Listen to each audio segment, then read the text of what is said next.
जय हिंद दोस्तों। आज हम लोग स्टार्ट करने जा रहे हैं क्लास 10th का मॉडल पेपर 3। जो मॉडल पेपर 2 हम पहले से पढ़ा चुके हैं उसको एक बार आप लोग देख लीजिए। फिर ये मॉडल पेपर नंबर 3 है, इसको भी आप अच्छे तरीके से देखिए। देखिए जो भी हम लोग बोर्ड में पढ़ाने वाले हैं तो मॉडल पेपर से क्या होता है कि जो बच्चे यदि मॉडल पेपर कम से कम 10 मॉडल पेपर यदि सॉल्व कर लेते हैं तो उनको एक आइडिया आ जाता है कि बोर्ड में लेवल क्या है, पेपर का लेवल कैसा आता है और हम लोग कैसे 3 घंटे के अंदर बोर्ड का एग्जाम पूरा नंबर का कर सके हैं। तो आप लोगों को कोशिश ये रहेगा कि जो भी बोर्ड में आने वाला जो क्वेश्चन आएगा तो आप इसको पहले अपने आप में पहले देखिएगा कि हम लोग क्या इस मॉडल पेपर को 3 घंटे के अंदर कर पा रहे हैं कि नहीं। चलिए देखते हैं आज का ये क्वेश्चन। ध्यान दीजिएगा, इस पहले वाले क्वेश्चन में बोला है कि 156 का अभाज्य गुणनखंड कीजिए। तो 156 का हम सबसे पहले क्या करते हैं ना, लॉसा निकालते हैं। तो जब 156 का लॉसा निकालेंगे, ध्यान दीजिए 156 का आप एलसीएम निकालते हैं तो यहाँ पे हो जाएगा, सबसे पहले किसे काटते हैं, 2 से काटते हैं। जब 2 से हम लोग काटेंगे तो ये हो जाएगा 2 सते 14 हो जाएगा, यहाँ 1 बचेगा और ये 16 हो जाएगा। तो इसको काटेंगे 2 8 16, फिर 2 से काटेंगे तो 2 से इसका आधा हो जाएगा, 2 3 6 और ये हो जाएगा 2 9 18। अब ये किससे कटेगा, 2 से तो कटेगा नहीं, अब ये कटेगा 3 से। जब 3 से हम लोग काटते हैं तो 3 से 3 एक बार में कट जाएगा। फिर 9 को काटेंगे तो 9 कितनी बार में कट जाएगा, 3 तरीके 9। अब हम लोग काटेंगे 13 को, 13 तो सीधे 13 से ही कटेगा, तो 13 से काट लेते हैं, 13 कम 13। अब देखिए कैसे लिखते हैं 156 को। देखिए 156 में जब लिखा जाएगा तो जब इसको 156 को हम लोग किया जाएगा तो ये देखा जाएगा 156 में 2 कितनी बार आया है। तो ध्यान दीजिए 156 में 2 कितनी बार आया है, 156 में 2 बार आया है। यहाँ पे लिखेंगे 2 पर घात 2। उसके बाद हम लोग देखते हैं कि 3 कितनी बार आया है, तो 3 आया है 1 बार, तो 3 को लिखेंगे ऐसे। और फिर आगे देखेंगे कि 13 कितनी बार आया है, तो 13 1 बार आया, तो 13 ऐसे लिख देंगे। अब मैच करें कौन सा ऑप्शन सही है, तो देखिए ऑप्शन नंबर जो दूसरा है वो बिल्कुल सही है। अगला क्वेश्चन देखते हैं हम लोग। देखिए इस क्वेश्चन में आपसे बोला है सेक थीटा। तो ऐसा करें ना, जो भी त्रिकोणमिति का जो भी आपका मान होता है, जैसे सेक 30 का मान, साइन 30 का मान, जो भी त्रिकोणमिति में 6 नंबर है, जैसे साइन कास टेन कोसेक सेक, इसका ना सारा का वैल्यू याद रखिए। इस तरह का क्वेश्चन आपको डायरेक्ट बोर्ड में दिखता है कि थीटा ये दे दिया रहता है, बोलेगा कितने का मान होता है। तो देखिए सबसे पहले हम दिया है सेक थीटा बराबर 2। तो हम लोग क्या करते हैं, जैसे जनरली हमको साइन कास और टेन का पता होता है, तो सेक को हम लोग क्या करते हैं, सेक को ना कॉस में बदल लेते हैं। तो सबको पता होगा कि सेक थीटा बराबर कितना होता है, तो सेक थीटा बराबर आपका होता है 1 क्या होता है, सेक थीटा बराबर 1 cos थीटा बराबर के 2। और यहाँ क्या कर सकते हैं हम लोग, पीरियड का गुणा कर देंगे। पीरियड का जब गुणा करेंगे तो cos थीटा चला जाएगा 2 के जगह पर और 2 चला आएगा cos थीटा की जगह पर। ये हो जाएगा 1/2 और उधर क्या हो जाएगा, उधर हो जाएगा आपका cos थीटा। अब जब इधर 1/2 आ गया, उधर cos थीटा आ गया, तो हमारा मेन काम होता है ना, देखिए जो 1/2 आया है, इधर जो नंबर होता है यदि cos थीटा है तो हम ये सोचते हैं कि 1/2 cos में किसका मान है। यदि यहीं पे यदि साइन थीटा रहता ना तो हम लोग इधर सोचते हैं कि 1/2 साइन में किसका मान है। तो फिलहाल में यहाँ पर cos थीटा है तो देखेंगे 1/2 cos में किसका मान होता है, तो 1/2 cos में 60 का मान होता है। तो यहाँ पर लिख देंगे cos कितना डिग्री, cos 60 डिग्री। इधर क्या है, cos थीटा। अब ध्यान दीजिएगा cos से cos हट जाएगा तो आपका बचेगा क्या, थीटा इक्वल टू कितना आ जाएगा, थीटा इक्वल टू आ जाएगा 60। देखेंगे कौन सा ऑप्शन सही है, तो ऑप्शन नंबर 3 सही है। अगला क्वेश्चन हम देखते हैं। देखिए इस क्वेश्चन में आपसे बोला है कि मूल बराबर है, ये द्विघात समीकरण जो दिया है इसका मूल बराबर है। तो जब मूल बराबर होता है तो उसका फार्मूला होता है d बराबर 0। d मतलब होता है, देखिए विभक्तर का जो फार्मूला होता है d बराबर क्या होता है 0 को, जब मूल बराबर रहता है तो। और d का जो फार्मूला होता है ना, याद रखिएगा, जो d का फार्मूला होता है वो होता है b² - 4ac बराबर क्या लिखेंगे 0। d बराबर क्या होता है b² - 4ac बराबर 0। अब देखिए इसमें a b c पहचानना होता है, तो हमेशा याद रखिए जो x² का जो बगल गिर होता है, जो बगल में होता है, x² का जो बगल में होता है वो हमेशा कौन होता है, a होता है।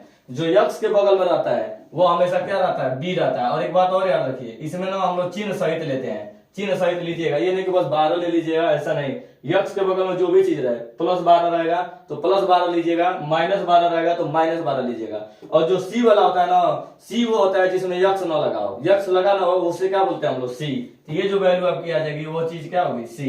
अब वैल्यू हम लोग इसमें भरते हैं। देखिए b की जगह पर क्या है, b की जगह पर आपका है -12 का स्क्वायर -4, उसके बाद a देखेंगे, 4 के बाद गुणा है, a देखेंगे, a की वैल्यू कितनी है तो ए की वैल्यू आपकी है 3 गुणे सी की वैल्यू कितनी है यम है, तो यहाँ पर रखेंगे यम बराबर क्या कर देंगे 0।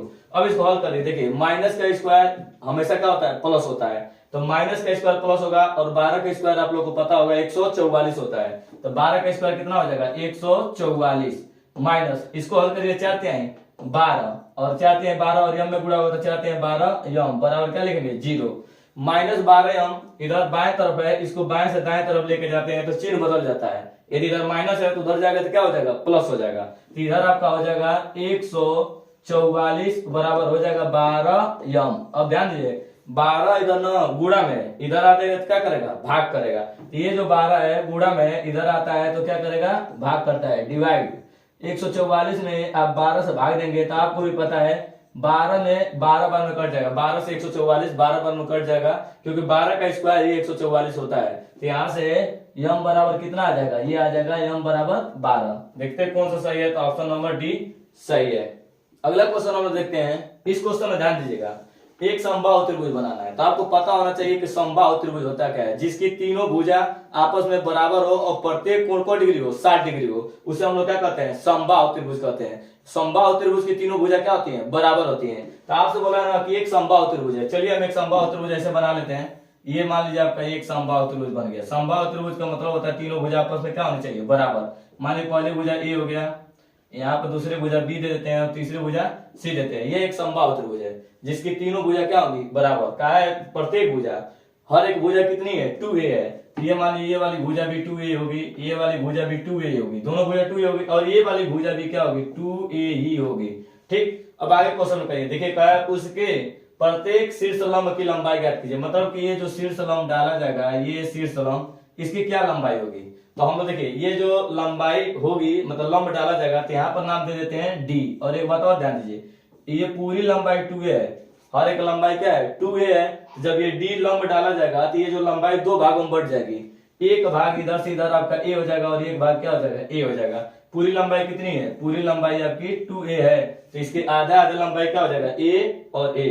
अब यहाँ पर आप लोग देखेंगे कि यहाँ पर दोनों में समकोण त्रिभुज बन चुका है। आप ये वाला समकोण त्रिभुज लीजिए या ये वाला समकोण त्रिभुज लीजिए, दोनों एक क्या है एक समकोण त्रिभुज है। तो समकोण त्रिभुज में आप सबको पता होगा कि पाइथागोरस थ्योरम लगता है। समकोण त्रिभुज में हमेशा क्या लगता है एक पाइथागोरस थ्योरम लगता है, इसकी ऊंचाई पता करने के लिए। आपको कोण पता है, जो कोण होता है 90 डिग्री के सामने भुजा क्या लेते हैं कोण, और नीचे क्या होता है आधार, और ये क्या होता है लंब। तो लंब भी पता करना है आपको, तो हम लोग पाइथागोरस थ्योरम लगाएंगे और लिख देंगे कौन सा त्रिभुज, कोई भी ले सकते हैं, ये ले लीजिए ये वाला ले लीजिए, तो इसको लिखेंगे त्रिभुज ADC ऐसे लिख सकते हैं। ध्यान दीजिएगा समकोण त्रिभुज, समकोण त्रिभुज नाम क्या है ADC, समकोण त्रिभुज आप लिखेंगे ADC में, ये आपका समकोण त्रिभुज है ADC में। अब ध्यान दीजिए कोण क्या है आपका, कोण आपको पता होगा 90 के सामने का भुजा ही कोण होता है, तो आप खुद देखेंगे कोण क्या है, तो खुद कोण बताइए AC, तो कोण आपका है AC कोण का स्क्वायर बराबर आप लिखते हैं क्या लिखते हैं आधार,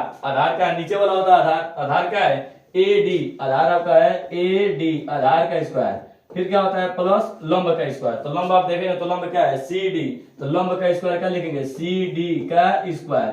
अब ध्यान दीजिएगा कोण क्या है, तो कोण आपका दिखाई दे रहा है 2a, यहाँ पे लिखेंगे 2a का स्क्वायर बराबर AD, AD में क्या है आधार, आधार क्या है a है, यहाँ लिखेंगे a का स्क्वायर बराबर प्लस है CD, CD तो पता करना है हमको, लंबी तो पता करना है, तो CD को जैसे है वैसे रहने देंगे, जैसे है छोड़ दीजिए।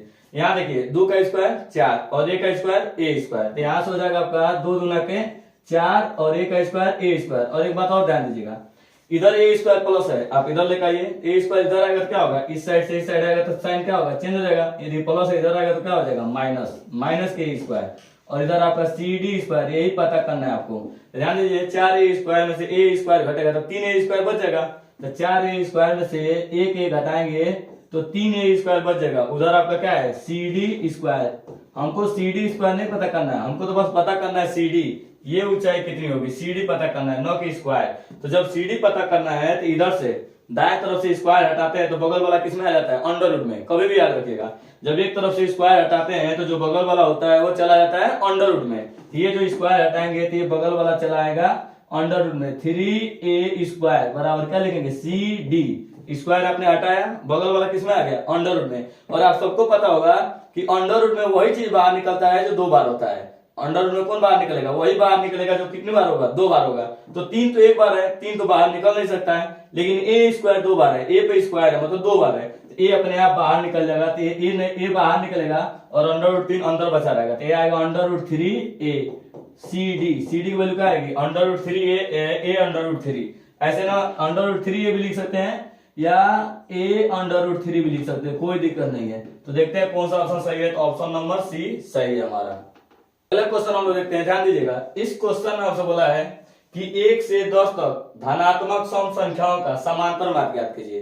तो आपको पता होगा समांतर माध्य, आपको पिछले वीडियो में बता चुके हैं कि आप एकदम रट डालिए समांतर माध्य का फार्मूला। हर बार समांतर माध्य से क्वेश्चन आता है। समांतर माध्य बराबर होता है संख्याओं का योग बट्टा के संख्या। कभी भी याद रखिए, हमेशा याद रखिए कि समांतर माध्य बराबर होता क्या है। तो समांतर माध्य बराबर हमेशा याद रखिए पूरे लाइफ में, समांतर माध्य बराबर होता है आपका संख्याओं का होता है संख्याओं का योग। संख्याओं का क्या होता है? योग। बट्टा का होता है क्या होता है? बट्टा के कुल संख्या। रट डालिए, संख्याओं का योग बट्टा के कुल संख्या। इस क्वेश्चन में आप देखिएगा, कहा है 1 से 10 तक सम संख्या लेना है। तो आप तो सबको पता होगा सम संख्या क्या होता है। तो 2 होता है, 4 होगा, 6 होगा, 8 होगा और क्या होगा? 10 होगा। ये होता है सम संख्या। तो कहा 1 से 10 तक, तो 1 से 10 तक सम संख्या आ गया। अब देखिए बोला है कि कौन संख्या हो रहा है, देखिए 1 2 3 4 5, कुल संख्या कितनी हो रही है? 5। तो नीचे लिखेंगे हम लोग कुल संख्या का फार्मूला क्या हो? कुल संख्या आपका 5 है नीचे, और ऊपर क्या होता है? सम संख्याओं को जोड़ देते हैं। जितना ऊपर दिखाई दे रहा है सबको क्या कर देते हैं? जोड़ देते हैं। तो जोड़ते हैं 2 + 4 + 6 + 8 + 10। जोड़िए, देखिए कितना हो रहा है जोड़ने पर। ध्यान दीजिएगा, यहां से देखिए 6 4 10, आइए हो जाएगा 10 20 और 2 8 10, मतलब टोटल मिलकर कितना हो जाएंगे? 30 बट्टा के 5 काट दीजिए, 5 6 30। इसका आंसर क्या आ जाएगा? समांतर माध्य 30। देख लीजिए, तो 6 5 5 6 30। तो देखेंगे तो कौन सा वाला ऑप्शन सही है? ये आपका तीसरा वाला सही है। अगला क्वेश्चन देखिए, ये क्वेश्चन देखिए, इसमें जैसे हम लोग बोले पिछले वाले क्वेश्चन में कि समांतर माध्य बराबर होता है संख्याओं का योग बट्टा संख्या, और इस क्वेश्चन में आप याद रखिए कि 2 बिंदुओं के बीच की दूरी का फार्मूला। हमेशा इस टाइप का क्वेश्चन आप 7 मॉडल पेपर में जब देखेंगे तो हर एक मॉडल पेपर में लगभग ये आया ही होगा कि 2 बिंदुओं के बीच की दूरी का फार्मूला होता क्या है। तो 2 बिंदुओं के बीच की दूरी हमेशा याद रखिए अंडर रूट x2 - x1 का whole square plus y2 - y1 का होल स्क्वायर। हमेशा याद रखिए कि 2 बिंदुओं के बीच की दूरी का फार्मूला क्या होता है। देखिए 2 बिंदु यदि दिया है, देखिए ये दोनों बिंदु दिया है ना, मान लीजिए एक बिंदु आपका यहाँ P है, पहला बिंदु आपका क्या है? P है, और ये दूसरा बिंदु आपका क्या है? Q है, और दोनों का निर्देशांक दिया है। निर्देशांक का मतलब होता है ना x और y का मान, और पहला जो नंबर होता है वो x होता है, जो दूसरा नंबर होता है y होता है। तो यहाँ देखेंगे ना P का जो मान, P का मान दिया है 2, -3। इनमें ना 2 जो होगा x होगा, -3 क्या होगा? y होगा, और Q का मान देखेंगे तो ये दिया है 10, y। ये पहला x दूसरा y, और इनके बीच की दूरी दे दिया है, बीच की दोनों के बीच की दूरी क्या दिया है? 10 मात्रक दे चुका है, 10 मात्रक। तो ये देखिए पहला जो नंबर जिसे मानते हैं ना 2 बिंदुओं के बीच की दूरी का फार्मूला देख लीजिए। बीच की दूरी का जो फार्मूला होता है ना, बीच की दूरी का मतलब बीच की दूरी का फार्मूला जो लिखते हैं, बीच की दूरी 2 बिंदुओं के बीच की दूरी, तो आप लिखते हैं अंडर रूट। फार्मूला जो होता है x2 - x1 का होल स्क्वायर, फिर होता है प्लस y2 - y1 का होल स्क्वायर। ये आपका फार्मूला होता है x2 - x1 का whole square plus y2 - y1 का होल स्क्वायर। अब आपको मान भरना है। ध्यान दीजिएगा, ये जो पहला नंबर होता है आपका होता है x1, ये दूसरा नंबर आपका होता है y1, ये आता होता है x2 और ये होता है y2। अब देखिएगा आप खुद क्वेश्चन में कि 2 बिंदुओं के बीच की दूरी का फार्मूला मतलब दूरी दे चुका है। P और Q के बीच की दूरी कितनी है? 10 आपको दे चुका है। तो 2 बिंदुओं के बीच की दूरी के जगह क्या लिखेंगे हम लोग? 10, और इसके बाद हम लोग वैल्यू भरेंगे। देखिए x2 कितना है? x2 आपका 10 है, तो रखिए x2 के जगह पर 10 माइनस x1। देखिएगा x1 कितना है, तो आपके पास जो x1 दिखाई दे रहा है, x1 की वैल्यू है 2, तो आप x1 की जगह पर 2 रखिए का होल स्क्वायर प्लस y2। देखिए y2 कितनी है? तो y2 आपकी y है, तो y2 जब क्या रखेंगे? y minus y1। देखिए तो y1 -3 है, और ये फार्मूला में भी माइनस है, ये -3 इस माइनस को क्या कर देगा? प्लस। ये जो हो जाएगा आपका माइनस माइनस क्या हो जाएगा? +3 का होल स्क्वायर। अब हम लोग एक काम करते हैं, पहले इसको माइनस कर लीजिए, ये हो जाएगा 10 बराबर है, देखिएगा 10 में से 2 घटेगा तो 8, और 8 का स्क्वायर कितना होता है 64। 10 में से 2 घटा 8, और 8 का स्क्वायर हो जाएगा 64 प्लस y प्लस 3 का होल स्क्वायर। अब हम लोग क्या करते हैं ना कि अंडर रूट को हटाने के लिए लिख देते हैं दोनों पक्षों का क्या करने को, वर्ग करने को। लिख सकते हैं बोथ साइड क्या कर सकते हैं हम लोग, ध्यान दीजिएगा, दोनों पक्षों का क्या करने पर, दोनों पक्षों का वर्ग करने पर। जब दोनों पक्षों में वर्ग कर देते हैं तो क्या होता है, अंडर रूट हट जाता है। दोनों पक्षों का वर्ग करने पर देखिए वर्ग किया जाएगा तो अंडर रूट क्या हो जाता है, अंडर रूट हट जाएगा। तो दोनों पक्षों का वर्ग करेंगे तो ध्यान दीजिएगा, इधर 10 का स्क्वायर कर देंगे, उधर के देखिएगा, उधर जो आपका है ये आपका है 64 प्लस और क्या है y प्लस 3 का होल स्क्वायर। इस पर देखिए, इस पर स्क्वायर किया जा रहा है। जब स्क्वायर किया जाएगा तो 10 का स्क्वायर हो जाएगा 100, यहाँ पर 10 का स्क्वायर आपका कितना हो जाएगा 100 हो जाएगा। और ये देखिए क्या होगा, इधर से जब स्क्वायर हटाएंगे तो अंडर रूट केवल हटेगा, ये अंडर रूट हट जाएगा, यहाँ बचेगा आपका 64 प्लस ये हो जाएगा y प्लस 3 का होल स्क्वायर। अब एक काम करेंगे, 64 उधर प्लस है, 64 को इधर लेके आएंगे, 64 इधर आएगा क्या होगा माइनस, तो 100 में से 64 क्या होगा घट जाएगा, उधर हो जाएगा y प्लस 3 का होल स्क्वायर।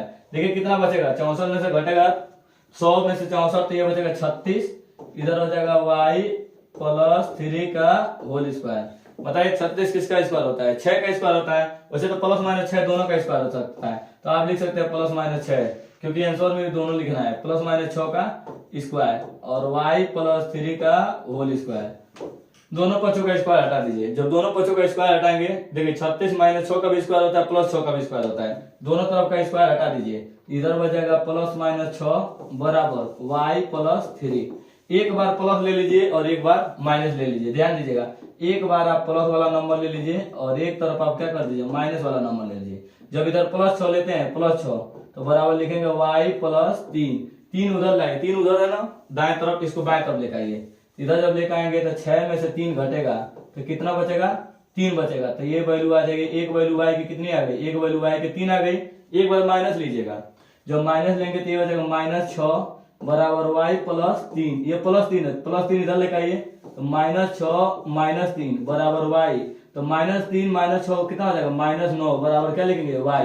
तो एक वैल्यू y के 3 आई और एक वैल्यू माइनस 9 आई, देखिए कौन सा सही है, एक वैल्यू y का 3 है और एक वैल्यू माइनस 9, तो ऑप्शन नंबर क्या है बी वाला सही है। अगला क्वेश्चन को हम लोग देखते हैं कि इस क्वेश्चन में देखिए क्या बोला है। देखिए फिर द्विघात समीकरण आ गया और कौन सा मूल बराबर है, मूल बराबर मतलब ये क्वेश्चन ऑप्शनल में भी था, मूल बराबर मैंने क्या होता है d बराबर 0, d बराबर क्या लेते हैं 0, जब d बराबर 0 होता है, d बराबर 0 इसी को क्या कहते हैं मूल बराबर है। और d का फार्मूला आपको पता ही होगा, b square minus 4ac। d का वैल्यू क्या होता है, d का वैल्यू हमेशा याद रखिए, b स्क्वायर माइनस के 4ac बराबर क्या होता है d माने विविधता।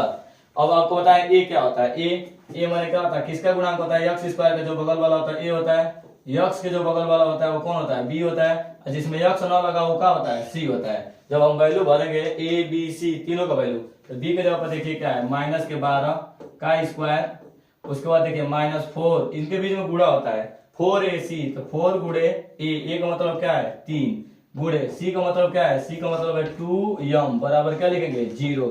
अब ध्यान दीजिए माइनस का स्क्वायर आपको बता चुका, माइनस का स्क्वायर क्या होता है प्लस, और 12 का स्क्वायर कितना होगा, 12 का स्क्वायर हो जाएगा 144 माइनस है, देखिएगा 4 3 12 और 12 गुणे आप लिख सकते हैं 2m बराबर 0। आप इसको इधर से इधर लेके जाइए, माइनस है उधर जाएगा तो क्या होगा प्लस, तो ये इधर हो जाएगा आपका 144 बराबर लिखेंगे 12 गुणे 2m, 12 गुणे 2m गुणा में इधर लेके आइए, किसमें आ जाएगा भाग में आ जाएगा, तो 144 नीचे भाग देंगे 12 गुणे 2 बराबर क्या लिखेंगे यम। आपको पता है 12 से 144 12 बार में कटता है, क्योंकि 12 का स्क्वायर होता है, तो 12 से 144 12 में कट जाएगा 12 बार में, और 2 से इसको काट देंगे 2 छके 12, यहाँ पे यम की वैल्यू कितनी आ जाएगी, यम की वैल्यू आ गई 6, यही आपका क्या होगा आंसर होगा यम बराबर 6। अगला क्वेश्चन देखिए, देखिए ये जो क्वेश्चन त्रिकोणमिति का है और ये सब जितने भी दो का क, दो का ख, दो का ये सब एक एक नंबर का क्वेश्चन है, और एक एक नंबर के इस क्वेश्चन को लगाने में आपको 1 से 2 मिनट लगना चाहिए। यदि आपको डायरेक्ट फार्मूला याद है तो ध्यान दीजिएगा, कभी भी ऐसे आ जाए cos स्क्वायर इतना और sin स्क्वायर इतना, यदि माइनस और बीच में तो ऐसा होता है ना 90 में से घटा दिया जाता है, और अक्सर इसकी वैल्यू कितनी आती है 0 आती है। आप इसको करेंगे cos स्क्वायर 67, आपको पता है 67 को लिखने के लिए हम लोग ऐसे लिख सकते हैं 90 में से 23 घटाएंगे कितना बचेगा, तो वो 67 बचेगा। और 90 के साथ ना हर कोई बदल जाता है। 90 और 270 के साथ हर कोई बदलता है, 180 360 के साथ नहीं बदलता है। तो आप हमेशा याद रखिए कि 180 और 360 के साथ चेंज नहीं होगा, लेकिन 90 और 270 के साथ क्या है, चेंज होना है। तो आप ना किसी एक को बदल लीजिए, इसी को बदल लीजिए cos स्क्वायर को। देखिए इसको आप लिख सकते हैं ना cos स्क्वायर 67 लिखना है, तो आपको पता है 90 में से कितना घटाएंगे, 90 में से 23 घटाएंगे तो कितना बचेगा 67। ये खोजना नहीं पड़ता है, ये सवाल में ही दिया जाता है कितने को घटाया जाए। देखिए अगला जो आपका है इसी में इसको छोड़ देते हैं, एक को आप लोग क्या कर देंगे, एक को आप छोड़ दीजिए। ये आपका है cos स्क्वायर 90 माइनस 23, 90 में से 23 घटाएंगे तो 67 बचेगा। और सबको अभी बताया है कि 90 के साथ क्या होगा, चेंज होगा। 90 के साथ चेंज होगा तो cos किस में चेंज होगा, cos आपका साइन में चेंज होगा। साइन स्क्वायर कितना लिखेंगे, मतलब देखिए cos 90 minus theta sine theta, 90 minus theta, theta क्या आपका 23 है, cos 90 minus theta sine theta, और ये भी क्या है माइनस के साइन स्क्वायर 23 है। अब देखिए आपको पता है साइन स्क्वायर 23 कट जाएगा, कट के कितना आ जाएगा आंसर 0। ऐसा क्वेश्चन एक नंबर में आएगा। अगले क्वेश्चन को हम लोग देखते हैं, ध्यान दीजिएगा। इस क्वेश्चन में ये जो आपको क्वेश्चन बोला है ना, देखिए एक त्रिभुज के आधार की लंबाई और इसकी ऊंचाई दे दिया है, तो उस त्रिभुज का क्षेत्रफल ज्ञात कीजिए। ये सबसे आसान क्वेश्चन है। आप डायरेक्ट फार्मूला आपको याद हो कि समकोण त्रिभुज का जो क्षेत्रफल होता है 1/2 आधार गुणे ऊंचाई। डायरेक्ट आप लिखिए, डायरेक्ट जो त्रिभुज दिया है समकोण त्रिभुज है, ये समकोणी त्रिभुज होगा।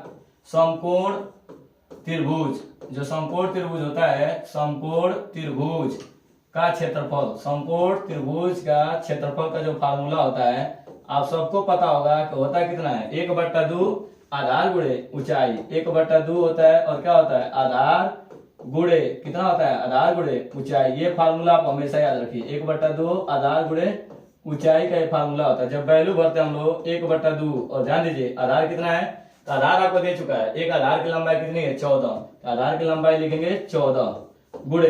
अब देखिए ऊंचाई आपको दे चुका है 7, तो यहाँ लिखेंगे 7। अब देखिए 2 से काट लीजिए 14 को, कितने बार में कटेगा, 7 बार में, और 7 का 7 में गुणा करेंगे 7 7 49। और मात्रक लिखना मत भूलिएगा, मात्रक आप मत भूलिए।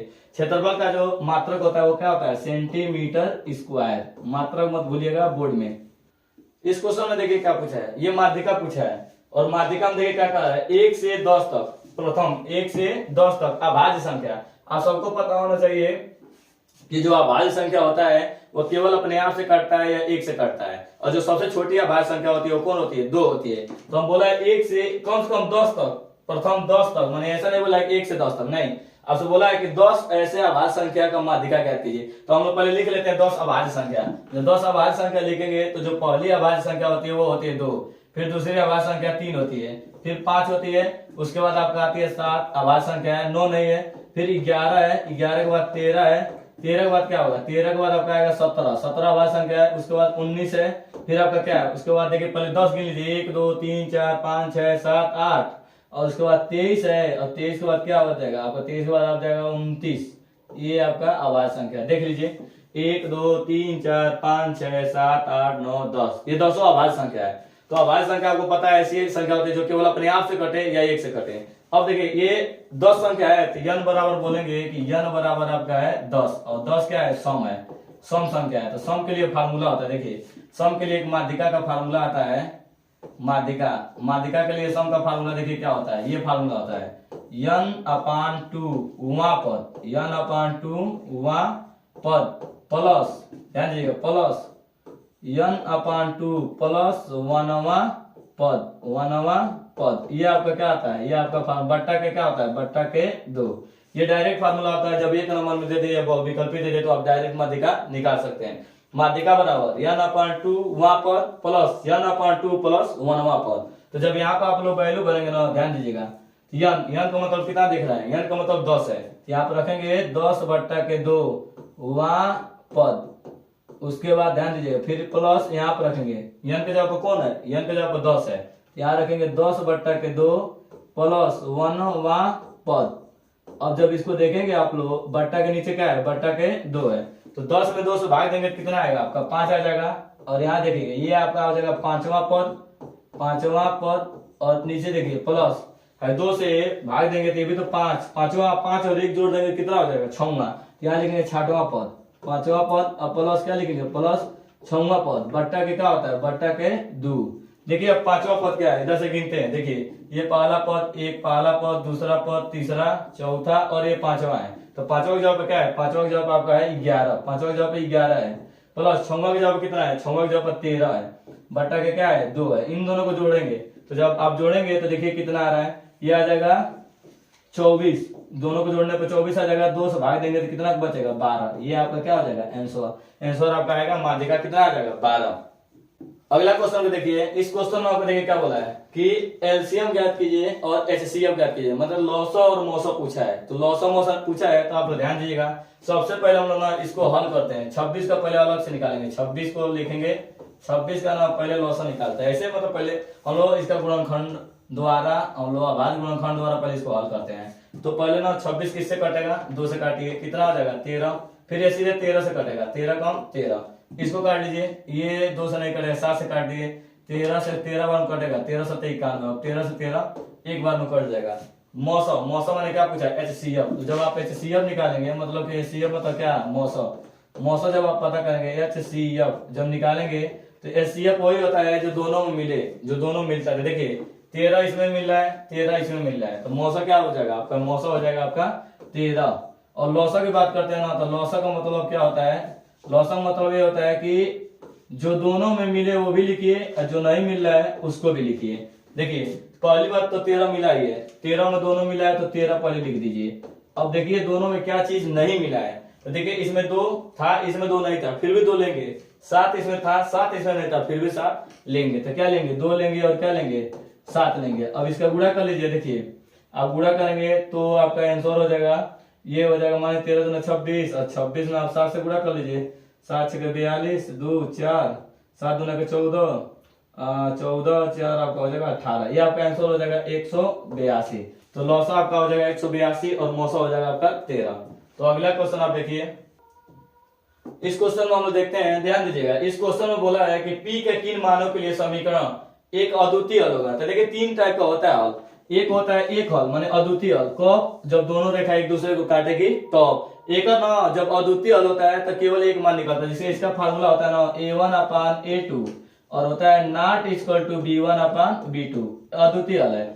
जब ना कोई हल ना हो, कोई हल नहीं होता है तो दो रेखाएं क्या होती हैं एक दूसरे के समांतर होती हैं। उसका जो फार्मूला होता है ये होता है a1/a2 बराबर b1/b2 नॉट इक्वल टू क्या होता है c1/c2। ये जो फार्मूला होता है। और जब ना अनेक हल होते हैं तो एक रेखा के ऊपर दूसरी रेखा रहती है, मतलब कोई अनेक हल होंगे, माने उसकी गिनती नहीं हो सकती। अनेक हल का फार्मूला होता है a1/a2 बराबर b1/b2 बराबर क्या होता है c1/c2 अनेक हल के लिए। लेकिन हमको इस क्वेश्चन में क्या बोला है, हमसे मतलब है एक हल, अद्वितीय हल के लिए जो फार्मूला हम लगाएंगे तो देखिए आप लिखेंगे a1/a2 और नॉट इक्वल टू क्या लिखेंगे b1/b2। तो अब ज्यादा c1 से मतलब है नहीं हमको, तो हम देखिए a1 मैंने पहला यक्ष का गुणांक, यक्ष का गुणांक क्या है देखिए 4 है, a1 हो गया। है आपका क्या होता है p क्या हो जाएगा b1 हो जाएगा। इधर a1 इधर क्या लिखेंगे b1, तो b1 मैंने आपका क्या होगा p बट्टा का देखिए a2 मैंने क्या लिखेंगे a2 आपका हो जाएगा 2, इधर b2 का मतलब क्या हो जाएगा 2। तो यहाँ से आप हल कीजिए तो देखिए 2 से आप चाहें तो 2 से 2 काट लीजिए, नीचे वाला से नीचे वाला काट लीजिए, 2 से 2 कट जाएगा तो सीधे आ जाएगा p नॉट इक्वल टू 4। ये आपका क्या हो जाएगा आंसर हो जाएगा। अगले क्वेश्चन को हम लोग देखते हैं। देखिए इस क्वेश्चन में आपसे क्या बोला है, देखिए इस क्वेश्चन में चित्र में दे दिया है कि ईडी जो बीसी पे क्या है लंब है। यहाँ आपका बी है और यहाँ आपका क्या है सी है और यहाँ आपका ए है और यहाँ आपका डी है। तो यहाँ बोला है ना कि जो एडी है एडी इस पर लंब डाला गया है। लंब माने 90 डिग्री का कोण बना रहा है। ठीक, तो जो लंब होता है देखिए इसमें आप देखेंगे तो ऐसे तो 3 समकोण त्रिभुज है, लेकिन हमको जो प्रूफ करके लाना है AB square plus CD square बराबर BD स्क्वायर AC स्क्वायर। तो हम इसको प्रूफ करने के लिए देखिए क्या करते हैं, 2 समकोण त्रिभुज ले लेते हैं। दोनों समकोण में देखिए ये पहला समकोण त्रिभुज है, देखिए ABD पहला समकोण त्रिभुज, दूसरा देखेंगे ADC दूसरा समकोण त्रिभुज। और दोनों समकोण त्रिभुज में क्या करते हैं हम लोग पाइथागोरस थ्योरम लगा देते हैं। पहले हम इधर का लेंगे इस साइड का, लिखेंगे इस तरह देखिए समकोण और क्या लिखेंगे समकोण त्रिभुज का नाम क्या लिखेंगे ADB। इस तरह लिखिए ADB में ध्यान दीजिए जब पाइथागोरस थ्योरम लगाते हैं तो 90 के सामने का कोण होता है, तो 90 कहाँ बना हुआ है 90 यहाँ बना हुआ है, 90 के सामने का एक कोण होगा तो कोण का मतलब क्या नाम है AB। लिखते हैं कोण का स्क्वायर, तो कोण आपका है AB स्क्वायर। 90 के सामने का क्या होगा, कोण ए बी स्क्वायर, कोण का स्क्वायर बराबर लिखेंगे आधार का स्क्वायर, आधार यहाँ से यहाँ तक हो जाएगा, क्या हो जाएगा बी डी आधार का स्क्वायर। फिर आपका हो जाएगा लंब का स्क्वायर, तो लंब को देखेंगे तो लंब क्या हो जाएगा ए डी का स्क्वायर। अब इसको हम लोग क्या करते हैं ना, मन करे तो आप इसको समीकरण नंबर 1 बना के छोड़ दीजिए, समीकरण नंबर 1 बना दीजिए, बन गया। अब उधर का लेते हैं समकोण त्रिभुज, इधर का क्या नाम है ए डी सी, दूसरा समकोण त्रिभुज आप लेते हैं तो इस तरह लिखेंगे समकोण, समकोण त्रिभुज का नाम लिखिए, देखिए ए डी सी ऐसे लिखेंगे, ए डी और क्या लिखेंगे सी में, ए डी सी में। जब आप पाइथागोरस थ्योरम लगाएंगे तो 90 के सामने का कौन है, कौन है और कौन है ए सी, तो लिखेंगे 90 के सामने का ये भुजा होता है कोण, कोण बने आप लिखेंगे ए सी का स्क्वायर, कोण का स्क्वायर बराबर लिखेंगे आधार, आधार आपका ये हो जाएगा डी सी, डी सी लिखे क्या सी डी लिखे, सी डी लिख लीजिए डी सी का स्क्वायर प्लस लंब, लंब मैंने क्या हो जाएगा ए डी का स्क्वायर, इसको समीकरण नंबर 2 बना लीजिए। क्या कीजिए ना, 1 में से 2 को घटा दीजिए, आप समीकरण नंबर 1 में से, समीकरण नंबर 1 में से क्या कीजिए, समीकरण नंबर 2 को क्या कर दीजिए, समीकरण नंबर 1 में से समीकरण नंबर 2 को माइनस कर दीजिए। जब माइनस किया जाएगा ध्यान दीजिएगा, ये लिखेंगे आप ए बी स्क्वायर बराबर आपका है इधर बी डी स्क्वायर और है प्लस के ए डी स्क्वायर। अब जब इससे घटाएंगे देखिए ए सी स्क्वायर बराबर आपका क्या है सी डी स्क्वायर और प्लस है ए डी स्क्वायर। जब माइनस किया जाएगा ध्यान दीजिएगा चिन्ह बदल जाएगा, ये माइनस ये माइनस ये माइनस, तो ए डी स्क्वायर से ए डी स्क्वायर कट जाएगा और ये आपका आ जाएगा देखिए ए बी स्क्वायर और माइनस के ए सी स्क्वायर। इधर देखेंगे तो क्या आ जाएगा बी डी स्क्वायर और माइनस के सी डी स्क्वायर। काम करेंगे सी डी को इधर बुला देंगे, जो सी डी माइनस इधर आएगा तो प्लस हो जाएगा, ए सी इधर चला जाएगा, सी डी इधर आएगा तो इधर ए बी स्क्वायर पहले से मौजूद है, सी डी इधर आएगा तो क्या होगा प्लस के सी डी स्क्वायर और देखिए बी डी पहले से मौजूद है बी डी का स्क्वायर और ए सी इधर माइनस है, उधर जाएगा तो क्या हो जाएगा ए सी हो जाएगा आपका प्लस ए सी का स्क्वायर। यही आपको प्रूव करके लाना है और 1 नंबर में पूछा हुआ क्वेश्चन 2 नंबर में पूछा है।